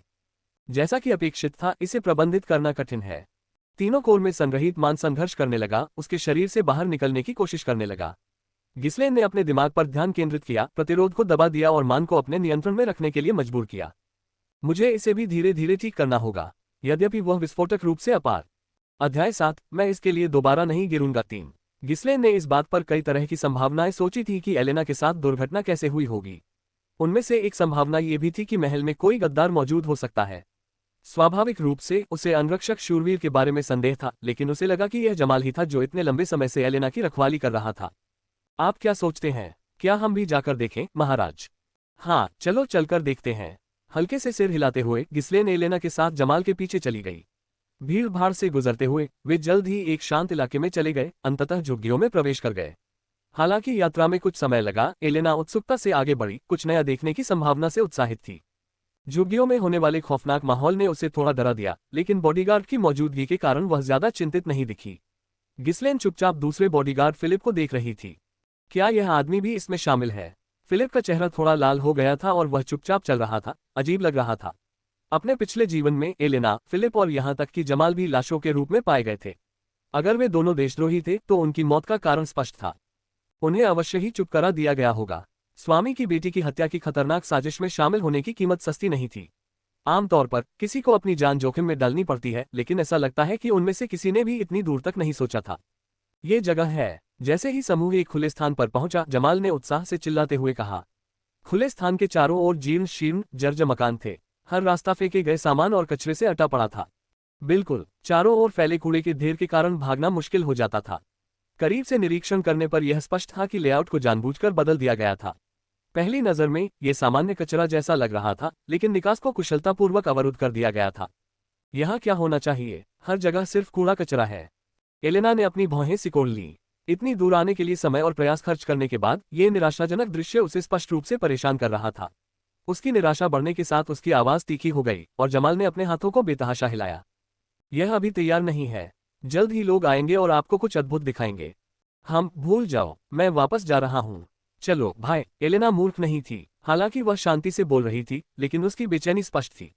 उसने अपने लंबे समय के अंगरक्षक पर भरोसा किया था और उसका पीछा किया था, लेकिन उसे ऐसी जगह ले जाया गया जहां सिर्फ कूड़ा कचरा था। ये संदेह पैदा करने के लिए पर्याप्त था। मेरी महिला, इतनी दूर से आने के बाद शो देखे बिना जाना क्या व्यर्थ नहीं है? जमाल ने उसका रास्ता रोक लिया, चालाकी से मुस्कुराया। एक पल पहले उसका चेहरा तनावग्रस्त था, लेकिन अब उसका रवैया आत्मविश्वास से भरा हुआ था, जैसे कि उसे अब परवाह नहीं थी कि क्या हुआ। एक तरफ हटो, मैं वापस जा रहा हूँ। बस एक मिनट रुको, क्या तुम? फिलिप। एलेना गुस्से से भरे चेहरे के साथ फिलिप की ओर मुड़ी। हालांकि वह बिना कुछ बोले जमाल के पास जाकर खड़ा हो गया। क्या ये दोनों ही हो सकते हैं? भयभीत होकर एलेना ने गिस्लेन की बांह को कसकर पकड़ लिया। दोनों अंगरक्षकों के संदिग्ध व्यवहार से उसके अंदर एक अशुभ भावना घर कर गई। क्यों? तुम ऐसा क्यों कर रहे हो? क्या हो रहा है? वह मुश्किल से बोल पा रही थी, उसकी आवाज थोड़ी कांप रही थी। जमाल ऐसे हंसा जैसे कुछ हुआ ही न हो।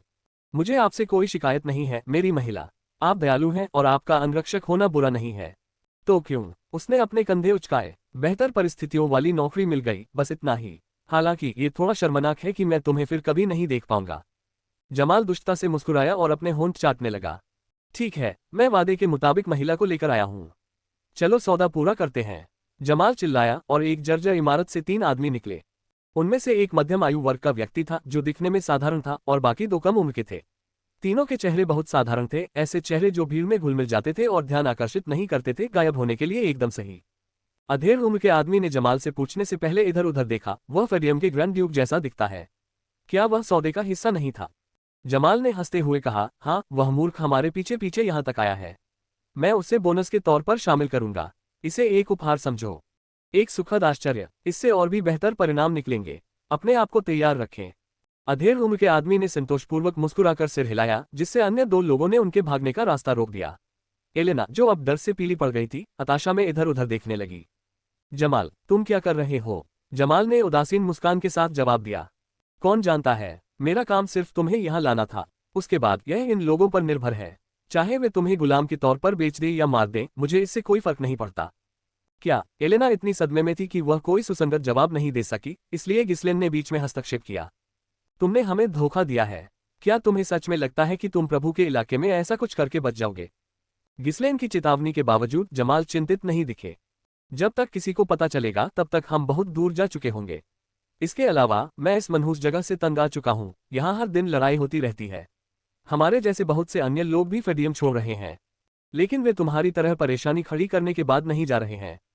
इसे दुर्भाग्य ही मानिए, ग्रैंड ड्यूक। आप योजना का हिस्सा नहीं थे, लेकिन कम से कम नौकरानियां आपकी वजह से योजना का पालन नहीं कर पाईं। आपने कुछ लोगों की जान बचाई है, मुझे लगता है। शरारतों से भरी जिंदगी के बाद कम से कम आपने मरने से पहले कुछ अच्छा तो किया।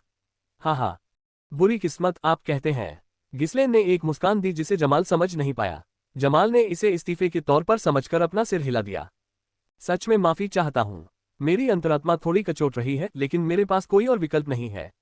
उसके शब्दों के बावजूद जमाल के चेहरे पर पश्चाताप का कोई संकेत नहीं दिखा। वह मुस्कुराता हुआ अधेड़ उम्र के आदमी की ओर चला गया।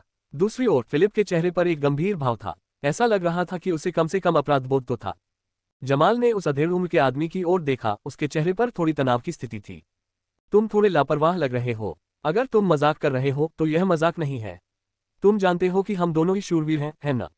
जवाब में मध्यम आयु वर्ग के व्यक्ति ने अपने कोट से कागज का एक टुकड़ा निकाला और उसे लहराया। तुम बहुत ज्यादा चिंता करते हो। इतना सारा पैसा साथ लेकर चलना असुविधाजनक है, क्या तुम्हें नहीं लगता? बड़ी रकम का लेन देन करते समय नॉर्दर्न मर्चेंट्स यूनियन के लेटर ऑफ क्रेडिट का इस्तेमाल करना ज्यादा आसान होता है।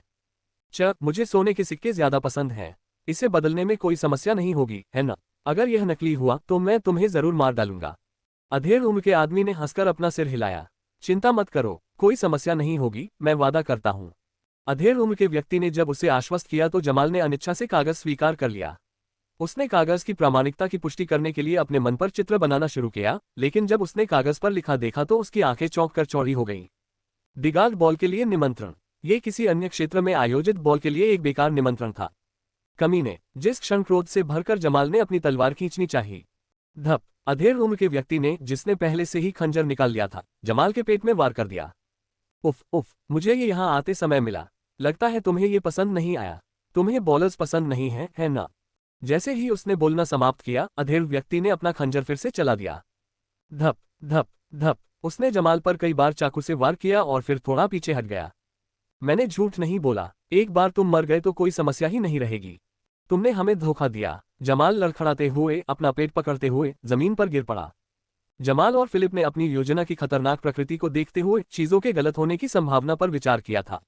हालांकि शूरवीरों के रूप में अपने कौशल पर भरोसा करते हुए वे आगे बढ़ गए, लेकिन मध्यम आयु वर्ग के व्यक्ति की चालाक चाल के कारण उन्हें हार का सामना करना पड़ा। आर्ग, अपने क्रोध को रोक पाने में असमर्थ फिलिप ने अपनी तलवार निकाली और उस अधेड़ व्यक्ति पर हमला कर दिया। झनकार, मध्यम आयु वर्ग के व्यक्ति ने तुरंत अपनी तलवार निकाल ली और फिलिप के हमले को आसानी से रोक दिया। तेजी से कुछ वार करने के बाद मध्यम आयु वर्ग के व्यक्ति ने स्वीकृति में हल्का सा सिर हिलाया। इतना खराब भी नहीं, जैसा कि एक फेरदियम शूरवीर से उम्मीद की जाती है जिसने कई लड़ाइयां लड़ी थीं, फिलिप वास्तव में कुशल था। हालांकि मध्यम आयु वर्ग का व्यक्ति पूरी तरह से अलग स्तर पर था। स्विश, जब मध्यम आयु वर्ग के व्यक्ति ने अधिक शक्ति जुटाई तो फिलिप की गर्दन आसानी से तेजी से कट गई। गुरगल, खून थूकते हुए फिलिप गिर पड़ा। बिना पलक झपकाए अधेड़ उम्र का आदमी उसके पास आया और उसका सिर पूरी तरह से धड़ से अलग कर दिया। इसके बाद वह जमाल की ओर मुड़ा, जो अपने ही खून में डूबा हुआ मर रहा था। मुझे छोड़ दो। मरते समय भी जमाल अपनी जान की भीख मांग रहा था। क्षमा करें, लेकिन मुझे साफ सुथरी चीजें पसंद हैं। कमीने, खैर आपके प्रयासों के लिए धन्यवाद। मैं उपहार स्वीकार करूंगा। बिना किसी परिवर्तन के उस अधेड़ व्यक्ति ने जमाल का सिर काट दिया। दोनों व्यक्तियों से निपटने के बाद अधेड़ व्यक्ति ने अपने कोट से पाइप निकाला और धूम्रपान करना शुरू कर दिया। ऐसे समय में इसे पीने पर इसका स्वाद बहुत अच्छा लगता है।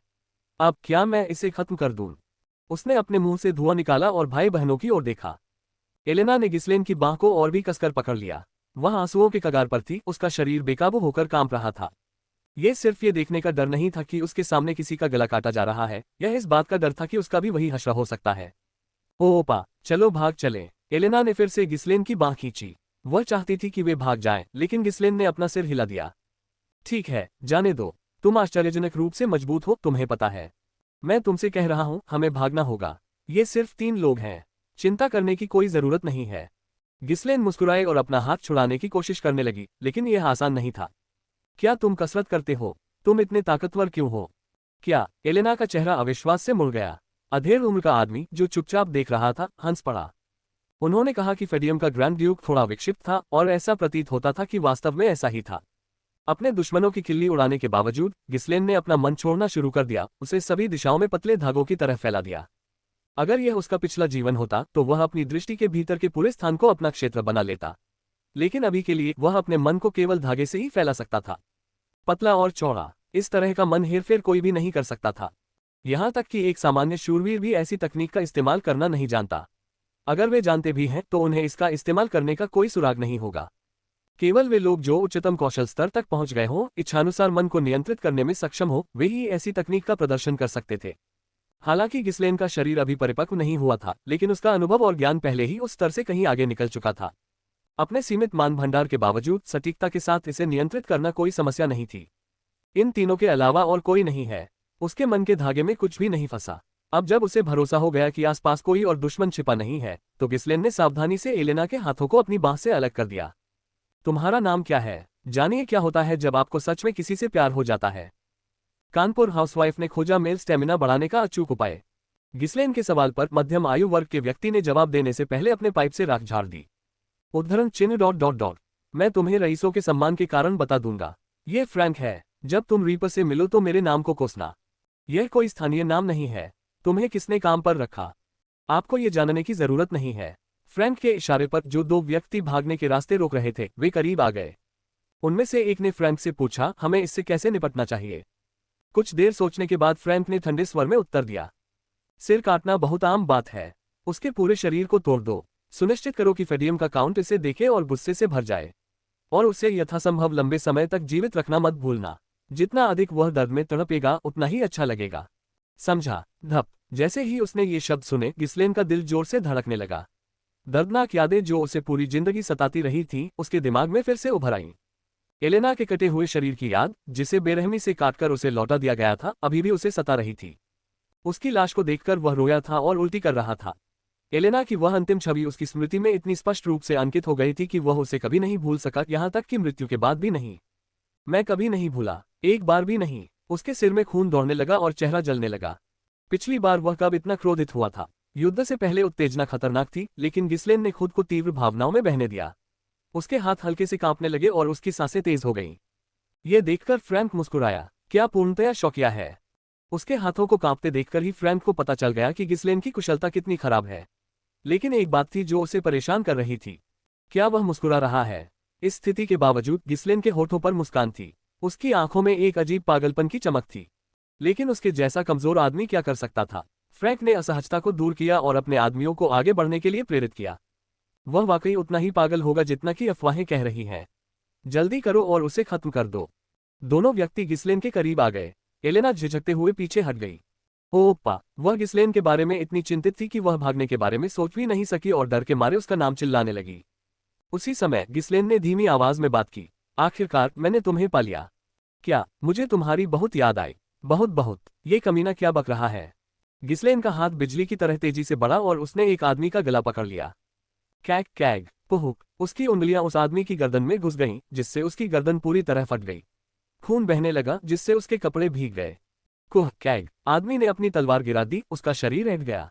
गिस्लेन ने, जिसका हाथ अब खून से भीगा हुआ था, धीरे से उस आदमी को अपने चेहरे के करीब खींचा। एक आवाज जो परमानंद से भरी हुई थी गूंज उठी। तुम्हें अंदाजा नहीं है, मैंने इस पल का कितना इंतजार किया है। मैंने इसका सपना देखा है, हर एक दिन। बिना किसी हिचकिचाहट के गिस्लेन ने अपना हाथ पीछे की ओर फेंका। पुहुहक। आदमी का सिर फट गया था, उसका निर्जीव शरीर कूड़े के ढेर में गिर गया था। अध्याय 8। आपने गलत व्यक्ति के साथ गड़बड़ की। एक क्षण में एक आदमी मर गया। तुम कमीने। दूसरे आदमी ने जल्दी से अपनी तलवार घिस्लेन की ओर घुमाई। घिस्लेन ने आसानी से बचकर अपने हाथ के पिछले हिस्से से तलवार के किनारे पर टैप किया। तांग। हल्की सी आवाज के साथ उस आदमी का हाथ, जो अभी भी तलवार को पकड़े हुए था, ऊपर की ओर उछल गया, जिससे उसका ऊपरी शरीर उजागर हो गया। झपटना। गिस्लेन ने उस आदमी का चेहरा पकड़ लिया और उसे जमीन पर पटक दिया। टकराना। जब उस आदमी का सिर आधा मिट्टी में धंस गया तो एक तेज आवाज गूंजी। खून रिसने लगा, शायद खोपड़ी के फट जाने से धीरे धीरे। हालांकि गिस्लेन नहीं रुका। उसने उस आदमी का सिर पकड़कर उसे जमीन पर पटकना जारी रखा।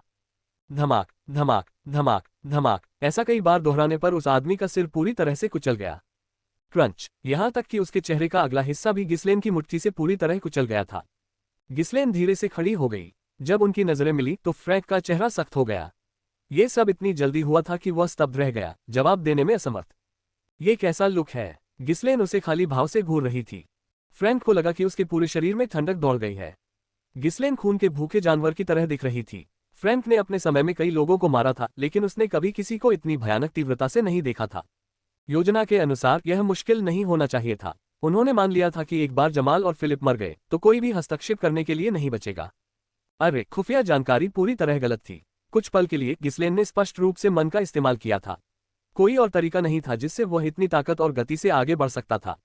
यह सोचना कि कोई इतना युवा व्यक्ति पहले से ही मैना का उपयोग कर सकता है। जो लोग मैना का इस्तेमाल कर सकते हैं और जो नहीं कर सकते, उनके बीच शक्ति में बहुत अंतर होता है। मैना से भरा ब्लेड इतना ठोस और तेज होता है कि वह सबसे कठोर स्टील को भी काट सकता है। फिर भी वे दोनों बहुत जल्दी नीचे गिर गए। क्या वे लापरवाह थे? फ्रैंक ने अपनी आंखें सिकोड़ते हुए अपने पास मौजूद जानकारी की तुलना अपने सामने घटित हो रहे दृश्य से की। वह किसी की हत्या करने में भी संकोच नहीं करता था। उसकी उम्र के किसी व्यक्ति के लिए ऐसा होना दुर्लभ है। तो एक फिजूल खर्च के रूप में अपनी प्रतिष्ठा के बावजूद क्या वह हमेशा स्वभाव से इतना क्रूर था?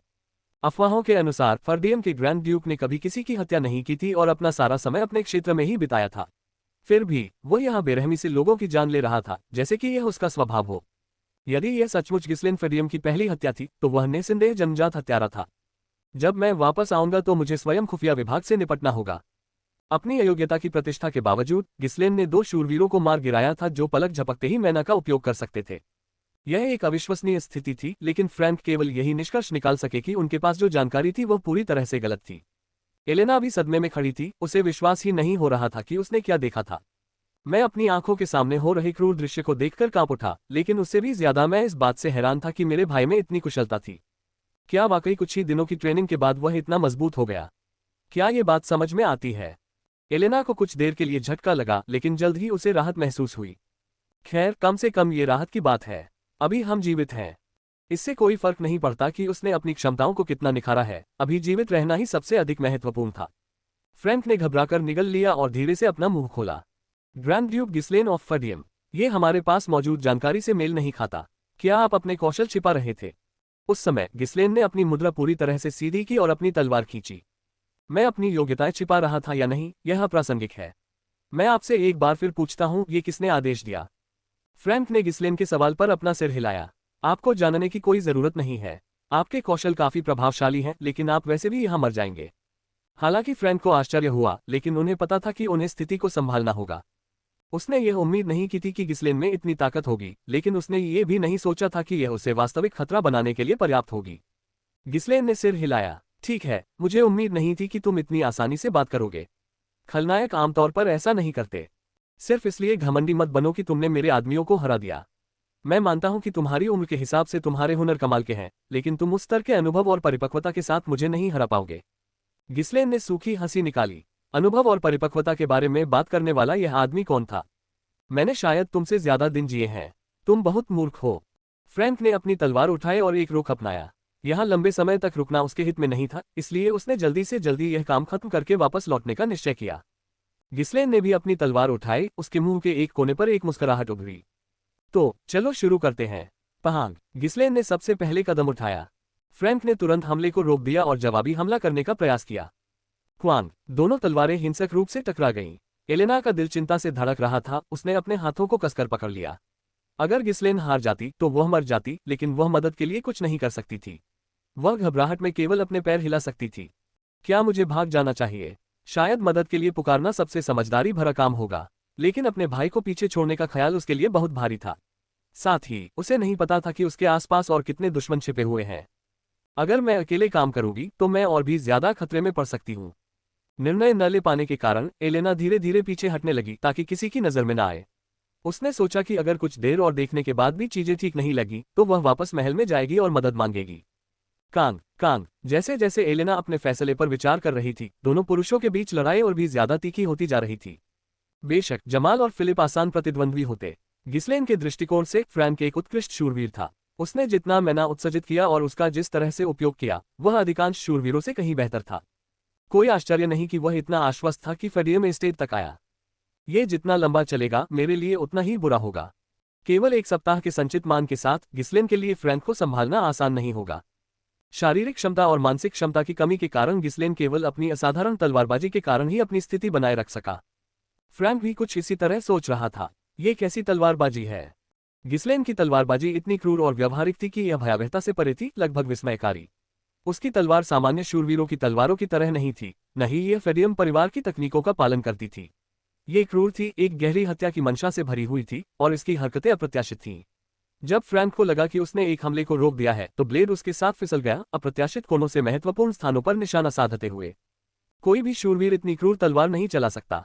ये निश्चित रूप से फेडियम परिवार की तलवारबाजी नहीं है। आखिर उसने अपनी उम्र में ऐसी तकनीकों में महारत कैसे हासिल कर ली? फ्रैंक के लिए गिस्लेन की तलवारबाजी कुछ यदि कई नहीं तो उससे कई स्तरों पर थी। अगर उसका शरीर न होता, जो उसके बेहतर मानस द्वारा बहुत मजबूत था, तो उसे बहुत पहले ही चीरकर मार दिया गया होता। लेकिन मैं फिर भी जीतूंगा। फ्रैंक ने लड़ाई को जल्दी खत्म करने के लिए और अधिक मैना खींची। जैसे जैसे समय बीतता गया, गिस्लेन के शरीर पर घाव जमा होने लगे। कांग। गिस्लेन ने बड़ी मुश्किल से ब्लेड को रोका। उसकी आंखें फ्रैंक पर टिकी हुई थीं। वह यह अनुमान लगाने की कोशिश कर रहा था कि क्या उसके परिवार के दुश्मन इस घटना में शामिल थे। क्या मैं अनुमान लगाऊं कि इसके पीछे कौन है? Duke of Delphin? नहीं, ज्यादा संभावना है कि काउंट डेस्मंड हो। काउंट डेस्मंड ने ड्यूक ऑफ डेल्फिन की कमान के तहत उत्तरी क्षेत्रों का प्रबंधन किया। डेल्फिन डची चाहे कितनी भी शक्तिशाली क्यों न हो, उनके लिए हर एस्टेट को व्यक्तिगत रूप से संभालना मुश्किल था। छोटे क्षेत्रों पर हमले अक्सर डची के प्रति वफादार अन्य परिवारों को सौंपे जाते थे। यह संभव था कि ड्यूक ऑफ डेल्फिन ने सीधे अपने अधीनस्थों को भेजा हो, लेकिन गिस्लेन को संदेह था कि वे फेडियम के बारे में इतनी परवाह करेंगे कि व्यक्तिगत रूप से हस्तक्षेप करें। किसी भी तरह से, चाहे वह ड्यूक हो या उसके अनुचर, वे सभी एक साथ मिलकर काम कर रहे थे। गिस्लेन के आत्मविश्वास भरे लहजे को सुनकर फ्रैंक की आंखें चौंककर चौड़ी हो गईं, लेकिन वह जल्दी से संभल गया। उसने अपने हाव भाव को ऐसे छिपाया जैसे कुछ हुआ ही न हो। तुम एक खतरनाक आदमी हो। बिना कुछ और कहे फ्रैंक ने अपनी तलवार फिर घुमाई, लेकिन गिस्लेन ने उस प्रतिक्रिया से पहले ही काफी कुछ देख लिया था। हे, मुझे पता था। तो ये तुम लोग थे। चुप रहो। जैसा कि अपेक्षित था, उसके परिवार का पतन उन कमीनों की साजिशों के कारण हुआ। इससे उसके संदेह की पुष्टि हुई कि सभी साजिशें एलेना की मौत के साथ शुरू हुई थीं। अब जब उसके पास जवाब था तो उन्हें कोई और कदम उठाने से पहले ही रोक देना चाहिए था। खनक खनक, उनकी तलवारें हिंसक रूप से टकराईं, जिससे हवा में धातु की अप्रिय चीखें गूंजने लगीं। गिस्लेन ने अपने दांत पीस लिए और मुस्कुराया। पुष्टि करने के लिए कुछ भी नहीं बचा है। चलो इसे खत्म करते हैं। ज्यादा जिद्दी मत बनो। तुम्हारी तलवारबाजी कमाल की है, लेकिन फिर भी तुम इतने सारे मान से मुझे नहीं हरा सकते। तुम जो भी सोचते हो कि तुम जानते हो, एक बार जब तुम मर जाओगे तो उसका कोई मतलब नहीं रह जाएगा। फ्रैंक ने आत्मविश्वास से जवाब दिया।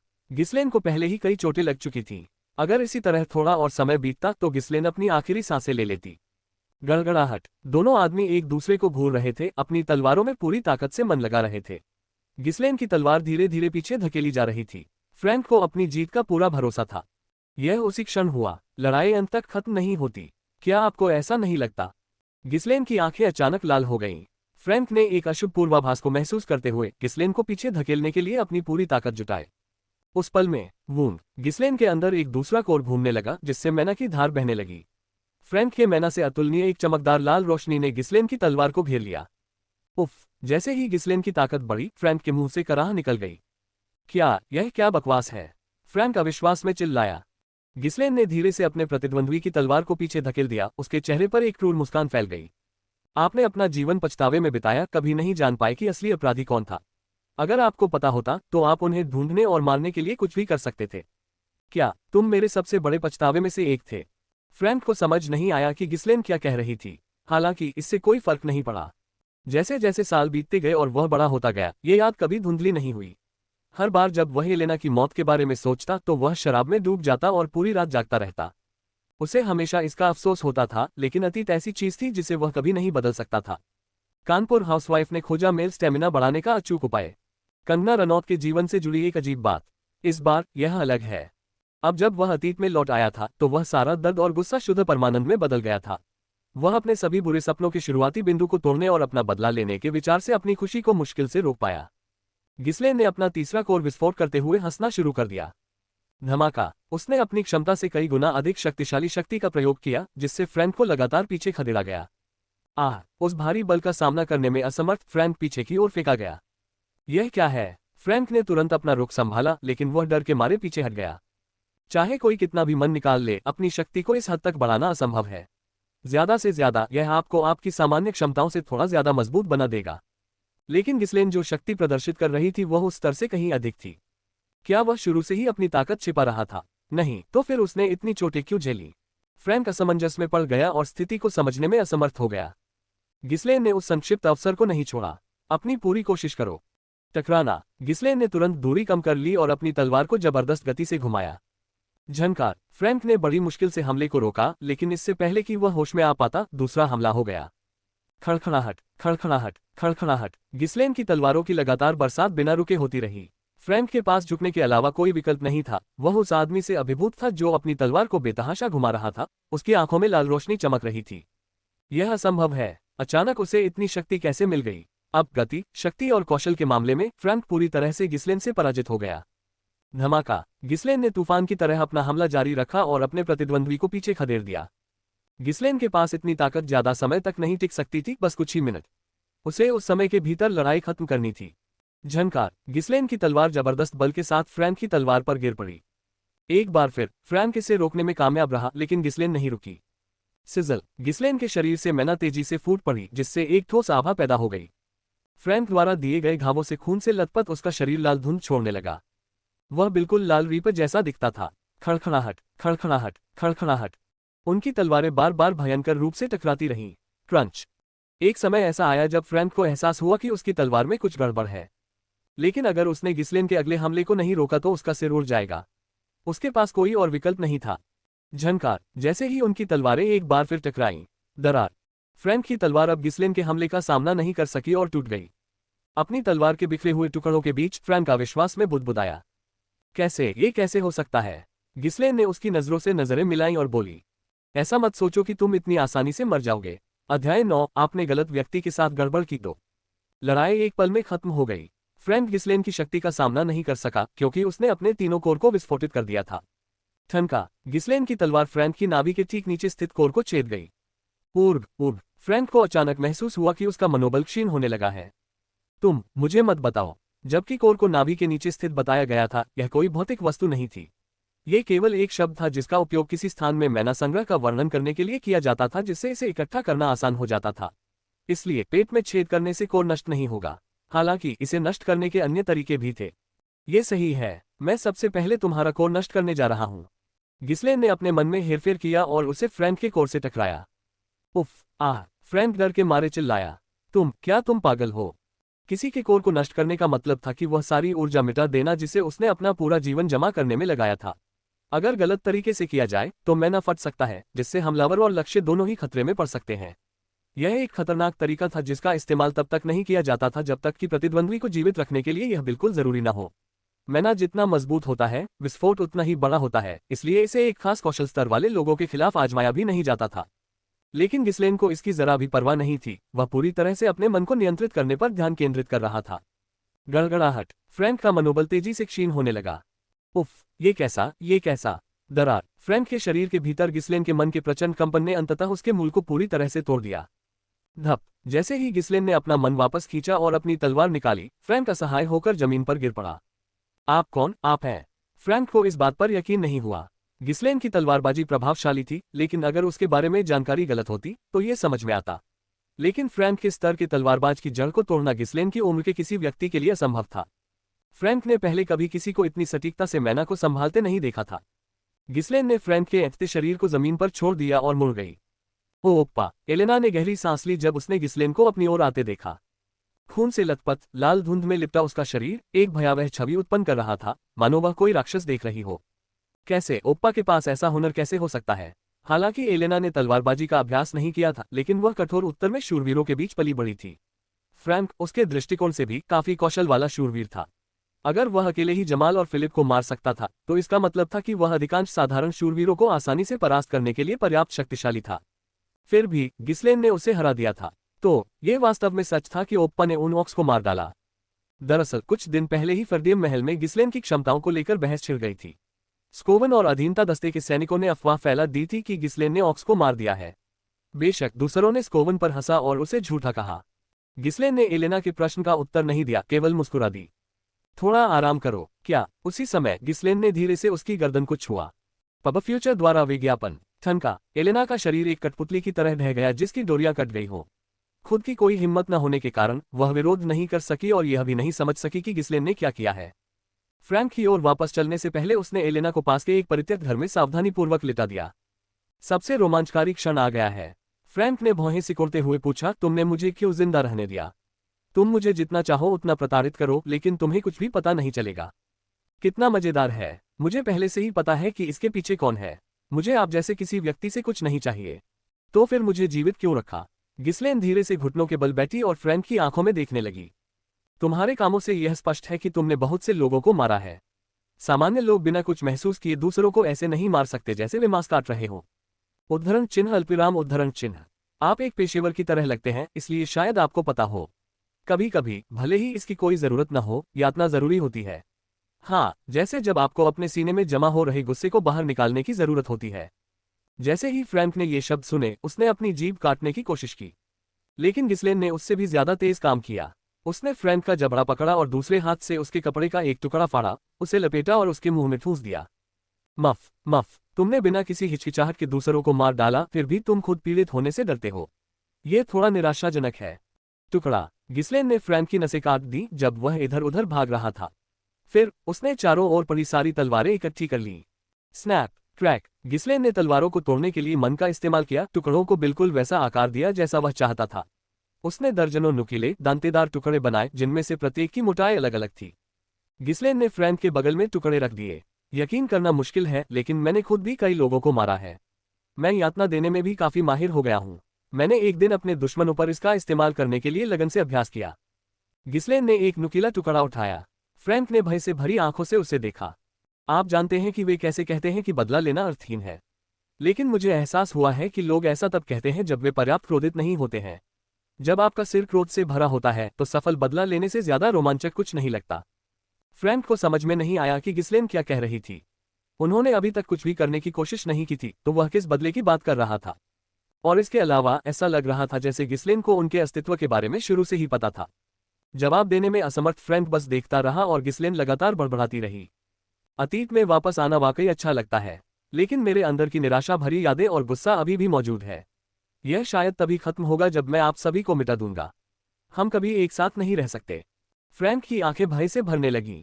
हालांकि फ्रैंक अभी भी यह नहीं समझ पाया था कि गिस्लेन क्या कह रही थी, लेकिन उसकी पागलपन भरी आंखों में देखते ही उसकी रीढ़ में सिहरन दौड़ गई। फ्रैंक ने उन आंखों को पहचानने के लिए काफी लोगों को मारा था। वे ऐसी चीज नहीं थी जिसके साथ कोई पैदा होता है। केवल वही व्यक्ति जिसने दूसरों को भोजन करने जैसी नियमितता से मारा हो, उसके पास ऐसी नजर हो सकती है। उसकी उम्र के किसी व्यक्ति को ऐसे अनुभव कैसे हो सकते हैं? कुछ बात मेरे दिमाग में आने ही वाली थी, लेकिन नीचे आए आवाज ने उसके विचारों को बाधित कर दिया। ठीक है, चलो शुरू करते हैं। ये रोमांचक होने वाला है। मैंने पहले ही सब कुछ खुद पर आजमा लिया है। इस बात को लेकर बहुत दुखी मत हो कि मैं अकेला ही इस दौर से गुजर रहा हूं। तुम्हारे सभी साथियों का यही हश्र होगा। मम्फ। एक तीक्ष्ण टुकड़ा धीरे धीरे फ्रैंक की गर्दन में घुस गया। तुम आसानी से नहीं मरोगे। तुमने गलत व्यक्ति के साथ पंगा लिया है। तारांकन। हफ। जब तक फ्रैंक दर्द सहते सहते आधा पागल हो गया तब तक यातना का अंत हो चुका था। दूसरे शब्दों में, वह मर चुका था। गिस्लेन ने क्षत विक्षत शव को घूरते हुए हल्की हंसी निकाली। तो ऐसा ही महसूस होता है। ऐसा लग रहा था मानो उसके दिल में दबा हुआ कोई भारी बोझ उतर गया हो। एक अंधेरी जलती हुई लपट जो उसे इतने दिनों से झुलसा रही थी, आखिरकार बुझ गई थी। अच्छा लग रहा है। अब मैं थोड़ी आसानी से सांस ले सकता हूँ। हालांकि उसके भीतर अभी भी कई और ज्वालाएं जल रही थीं, जिन्हें अभी बुझाना बाकी था। जब वे सभी बुझ जाएंगी तभी उसे सच्ची आजादी का एहसास होगा। अचानक गिस्लेन झुक गया और उसके मुंह से खून का एक बड़ा हिस्सा बाहर निकल आया। फ्रैंक की यातना के दौरान वह खुद को रोके हुए था, लेकिन उसकी अंदरूनी चोटें बहुत गंभीर थीं। उसका शरीर दर्द से चीख उठा। यह मैना विस्फोट से होने वाले झटके को सहने के बाद हुआ था। अपने अभी भी अपरिपक्व शरीर के साथ तीनों कोर को एक साथ विस्फोटित करना बहुत अधिक कष्टकारी था। हाँ, अब बाकी का काम निपटाना है। गिस्लेन उस परित्यक्त घर में वापस आ गया जहां फ्रैंक पहले आया था। उसके पिछले जन्म में यहाँ एक और शव मिला था। उसे ढूंढना था। जैसे ही गिस्लेन जीर्ण शीर्ण इमारत में दाखिल हुआ, उसने देखा कि वहां कई मोटी बोरियां पड़ी हुई थीं। अपनी तलवार की म्यान से उन्हें कुछ बार हिलाने के बाद उसने सावधानी से उनमें से एक को खोला। अंदर एक युवक की लाश पड़ी थी। डिगाल्ड वारिस, गिलमोर डिगाल्ड। अपने पिछले जीवन में गिलमोर की पहचान एलेना के हत्यारे के रूप में की गई थी, जो डिगाल्ड काउंट की संपत्ति का उत्तराधिकारी था। वह अपनी औरतों के साथ संबंध बनाने, शराब और ड्रग्स का सेवन करने और अपने लगातार दुर्व्यवहार के लिए बदनाम था। जब उसका शव मिला तो सभी ने मान लिया कि उसने ही एलेना की हत्या की है। इसके कारण डिगाल्ड और फडियम के क्षेत्रों ने भूमि युद्ध में अपनी ताकत बर्बाद कर दी थी। आशा के अनुसार दुश्मन का लक्ष्य दोनों क्षेत्रों को एक दूसरे के विरुद्ध खड़ा करना था। पिछले जन्म में तो वह उनके जाल में फंस गया था, लेकिन इस बार नहीं। गिस्लेन ने बची हुई बोरी खोली। पहले वाले की तरह ही पुरुषों की लाशें बाहर आईं। उनके कवच पर उत्कीर्ण शिखा से अंदाजा लगाया जा सकता था कि वे स्पष्ट रूप से गिलमोर के अनुरक्षण शूरवीर थे। यदि उनकी मृत्यु की खबर इसी तरह फैली तो पिछले जन्म जैसी ही समस्या घटित होगी। जब एलेना की मृत्यु हुई थी तो फेडियम क्षेत्र ने डिगाल्ड क्षेत्र पर हमला किया था। इस बार यह विपरीत होगा, डिगाल्ड फेडियम पर हमला करेगा। यद्यपि उसने एलेना की मृत्यु को रोक दिया था, इसका अर्थ यह नहीं था कि वह प्रादेशिक युद्ध को रोक सकता था। हालांकि गिस्लेन का अपने दुश्मनों की योजना के अनुसार चलने का कोई इरादा नहीं था। ये वैसा नहीं होगा जैसा आप सोचते हैं। गिस्लेन ने जलाने योग्य वस्तुएं इकट्ठी की और उन्हें लाशों के पास ढेर कर दिया। मुझे इसकी साफ सफाई का ध्यान रखना होगा। उन्होंने मन का उपयोग उन सभी वस्तुओं को कुचलने के लिए किया जो उन्हें पहचान सकती थीं, जैसे गिलमोर की अंगूठी और अनुरक्षण शूरवीरों के कवच। इसके बाद उसने फ्रैंक और उसके आदमियों के शवों को घसीटकर वहां ले आया और उन सभी को एक साथ जला दिया। जल्द ही आग ने सब कुछ भस्म करना शुरू कर दिया और दुर्गंध फैलने लगी। यदि किसी को बची हुई हड्डियां मिल भी जाएं, तो वे यही मानेंगे कि यह झुग्गी झोपड़ियों से आया कोई आवारा व्यक्ति होगा जो जलकर मर गया होगा। उन दिनों किसी से संबंध न रखने वाली लाश का मिलना एक सामान्य घटना थी। वे अच्छी तरह जल रहे हैं। आग की लपटें आसपास के कबाड़ और कचरे तक फैल गईं तथा बड़ी होती गईं। मैं भाग्यशाली हूं कि मैं इसे अपने दम पर संभाल सका। किसी भी स्थिति से निपटने के लिए उन्होंने फर्गस को सैनिकों को तैयार करने और सिग्नल फ्लेयर्स लाने को कहा। शिलोह जोली पिट बड़े होकर एक असली सिर घुमाने वाली महिला बन गई हैं। हालांकि अगर उन्होंने सैनिकों को बुलाया होता तो ये बात फैल जाती कि गिलमोर डिगाल्ड की यहां मृत्यु हो गई है। मैंने तत्काल क्षेत्रीय युद्ध रोक दिया है, इसलिए हमें कुछ समय मिल गया है। उसने एलेना की मृत्यु को रोका था, जो उसके पिछले जीवन में हर चीज का प्रारंभिक बिंदु थी, साथ ही आगामी क्षेत्रीय युद्ध भी। लेकिन दुश्मन यही नहीं रुकेंगे। वे इस जगह को निशाना बनाते रहेंगे। उसे अपने आसपास के लोगों की मृत्यु को रोकना था और क्षति को यथासंभव न्यूनतम करना था। मैं कभी भी चीजों को आपके मन मुताबिक नहीं होने दूंगा। एलेना को अपनी पीठ पर लेकर गिस्लेन ने एक बार फिर अपना संकल्प मजबूत किया और महल की ओर चल पड़ा। तारांकन। दोनों के वापस लौटने के बाद फडियम महल में कोलाहल मच गया। यह एक गंभीर मामला था। एक अनुरक्षक शूरवीर ने राजा की बेटी को मारने की कोशिश की थी। होमन, जो फडियम का प्रबंधक था, बहुत क्रोधित हुआ। उसका गुस्सा साफ झलक रहा था। सभी शूरवीरों और सैनिकों के लिए पूरी जांच और मानसिक पुनः शिक्षा का आयोजन करें और उन्हें उत्सव में भाग लेने से प्रतिबंधित करें। इसके अलावा तुरंत भगवान को इस बारे में संदेश भेजें। महल के अंदर का माहौल जल्दी ही तनावपूर्ण हो गया। लोग छोटे छोटे समूहों में इकट्ठे होकर चुपके से कानाफूसी करने लगे। क्या तुमने सुना? ऐसा लगता है कि जमाल और फिलिप पूरी तरह से पागल हो गए हैं। वे कहते हैं कि लॉर्ड गिस्लेन ने उन्हें खुद नीचे उतारा। बिल्कुल नहीं, युवा महिला युवा स्वामी को अच्छा दिखाने के लिए झूठ बोल रही होगी। यही तो होना चाहिए, है ना? मुझे यकीन है कि जमाल और फिलिप ने लड़ते हुए एक दूसरे को मार डाला। वे शायद उस युवती को अपने पास रखना चाहते थे। बिल्कुल, युवा स्वामी भाग्यशाली थे और बच गए। अब वह ऐसा दिखावा कर रहे हैं जैसे उन्होंने कुछ किया हो। पहले स्कोवन झूठ फैला रहा था और अब युवती भी झूठ फैला रही है। मुझे यकीन है कि ग्रैंड ड्यूक इसके पीछे है, जो उन्हें धमका रहा है। एलेना, जो पहले ही एक कष्टदायक अनुभव से गुजर चुकी थी, इन अफवाहों से और भी अधिक निराश हो गई। किसी ने उसकी बातों पर यकीन नहीं किया। इसके बजाय एलेना को स्कोवन के साथ क्षेत्र के 2 महान झूठों में से एक के रूप में ताज पहनाया गया। फ्रैंक के संबंध में गिस्लेन ने उसे एक शब्द भी बोलने से सख्त मना किया था, इसलिए वह कुछ भी नहीं कह सकी। जबकि एलेना उदास महसूस कर रही थी, गिस्लेन ने अफवाहें सुनी और केवल हंस पड़ी। अगर मैं कहूं कि मैंने फ्रैंक का भी ख्याल रखा है, तो वे मुझ पर और भी कम विश्वास करेंगे। ऐसा नहीं है कि मैं इसे उजागर करने की योजना बना रहा हूं, खासकर जब गिलमोर अभी भी मेरे आसपास है। फिर भी कुछ दिनों के बाद एलेना ने अपने आसपास के लोगों की चिंता और सांत्वना के कारण अपना धैर्य पुनः प्राप्त कर लिया। गिस्लेन को उसे अपने उज्ज्वल स्वरूप में लौटता देखकर राहत महसूस हुई, लेकिन उसने ये भी सोचा कि भविष्य के लिए कैसे तैयारी की जाए। मैंने पहला कदम रोक दिया, लेकिन जब उन्हें एहसास होगा कि उनकी योजना विफल हो गई है, तो वे फिर से कार्रवाई करेंगे। अपने पिछले जीवन में फेडियम क्षेत्र विभिन्न संघर्षों में उलझा रहा जब तक कि यह अंततः नष्ट नहीं हो गया। डेल्फिन डची ने अन्य क्षेत्रों को भी इसी तरह कमजोर कर दिया और फिर राज्य को उखाड़ फेंका और उस पर कब्जा कर लिया। हालांकि उसे अभी भी नहीं पता था कि वे फेडियम को क्यों निशाना बना रहे थे, फिर भी उसे तैयार रहना था। मुझे बहुत कुछ तैयार करना है। प्रशिक्षण का समय, पैसा, सेना, मेरे लोग, और एक आलीशान गाड़ी जिसका संचालन आसान हो और बेहतरीन शराब हो। आह नहीं, ये सही नहीं है। वह अकेले ही सभी साजिशों और हमलों को रोक नहीं सकता था। उसे अपनी शक्ति का निर्माण करने और जल्दी से एक ठोस आधार स्थापित करने की आवश्यकता थी। पैसा, आखिरकार मुझे पैसे की जरूरत है। इसके बिना मैं कुछ भी नहीं कर सकता। धिक्कार है, चाहे मेरे पिछले जन्म में हो या इस जन्म में, पैसा हमेशा समस्या ही रहा है। चाहे वह इस बारे में कितना भी सोचे, उसे तुरंत पैसों की जरूरत थी। धन के बल पर वह लोगों को इकट्ठा कर सकता था, आवश्यक वस्तुएं प्राप्त कर सकता था तथा अपना भरण पोषण कर सकता था। हालांकि फेडियम क्षेत्र राज्य के सबसे गरीब क्षेत्रों में से एक था और उनके पास जो थोड़ा पैसा था वह भी गिस्लेन की पहुंच में नहीं था। मैं अभी कुछ नहीं कर सकता, है ना? चाहे उन्होंने इस बारे में कितना भी सोचा, कोई स्पष्ट समाधान उनके दिमाग में नहीं आया। यदि वह अपने पिछले जीवन की यादों का उपयोग धन कमाने के लिए करना चाहे, तो भी उसे पहले कुछ प्रारंभिक पूंजी की आवश्यकता होगी। और वर्तमान परिस्थिति इतनी भी आरामदायक नहीं थी कि वह धीरे धीरे धन संचय कर सके। मैं बस पैसे के लिए भीख नहीं मांग सकता, और समझाने बुझाने से भी काम नहीं चलने वाला। क्या मुझे भाड़े के काम पर वापस जाना चाहिए? लेकिन इसमें बहुत समय लगेगा। आखिरकार डकैती या डाका डालना सबसे तेज काम होगा, है ना? गिस्लेन एक छोटे से बगीचे में बैठा हुआ एक एक करके पंखुड़ियां तोड़ रहा था और अपनी परेशानी पर विचार कर रहा था। ओह, लेकिन मैं वास्तव में डाकूपन के स्तर तक नहीं गिर सकता। अरे, मुझे प्रारंभिक धन जल्दी से जुटाने के लिए क्या करना चाहिए? जब गिस्लेन गहन विचार में डूबा हुआ था, तभी कुछ शूरवीरों को साथ लेकर कोई उसके पास आया। अरे चचेरे भाई, मैंने अफवाहें सुनी हैं। ऐसा लगता है कि अब तुम भी भ्रम में पड़ गए हो। इतने बड़े झूठ बोलते फिर रहे हो। तुम्हारी हिम्मत कमाल की है, मैं तुम्हें ये बताता हूँ। मैं वाकई बहुत प्रभावित हूँ। हा हा हा। उस आदमी की जोरदार हंसी सुनकर गिस्लेन की आंखें चौड़ी हो गईं।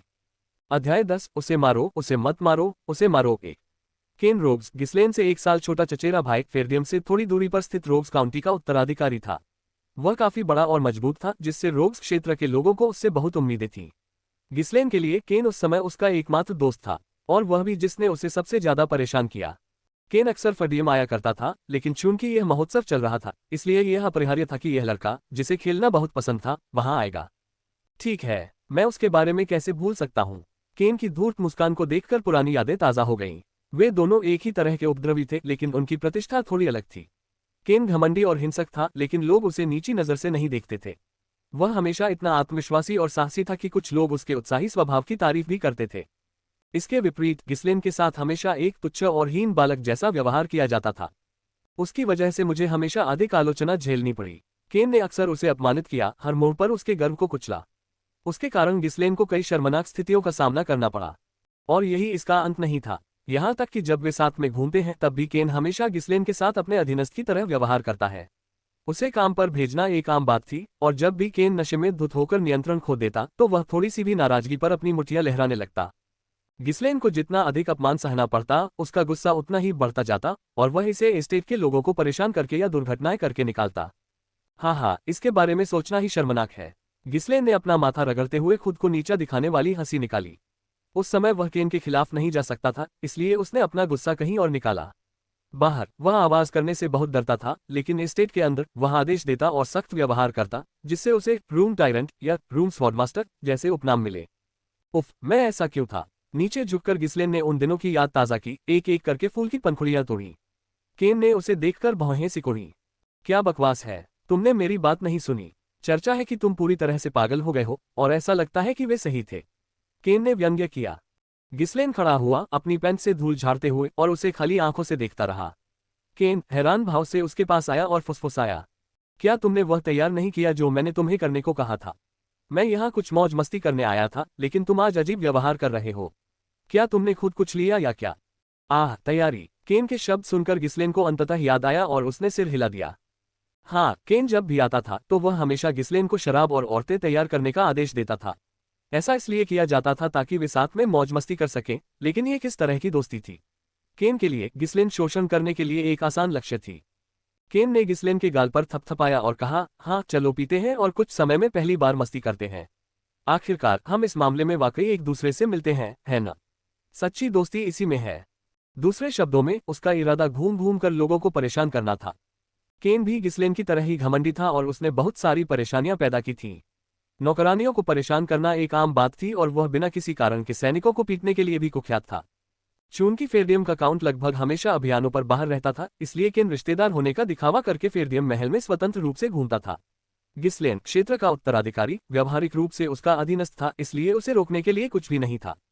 जब गिस्लेन वहीं ध्यानमग्न खड़ी रही तो केन हताश होकर चिल्लाया, आज तुम्हें क्या हो गया है?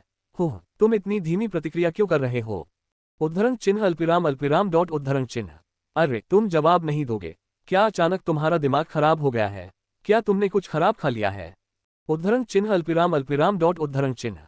अरे गिस्लेन, इससे बाहर निकलो। केन ने गुर्राते हुए अपना चेहरा गिस्लेन की नाक के पास ला दिया। उसके अनुरक्षक शूरवीरों ने जल्दी से उसे रोका और फुसफुसाते हुए कहा, युवा गुरु, बहुत सी आंखें देख रही हैं, कृपया थोड़ा शांत हो जाए। लॉर्ड गिस्लेन से किसी शांत जगह पर बात करना बेहतर होगा। यह फेरडियम क्षेत्र था, अगर केन के लोगों को सताने की अफवाहें फैलती तो यह अच्छा नहीं होता, इसलिए अभी के लिए उन्होंने उसे रोकने का नाटक किया।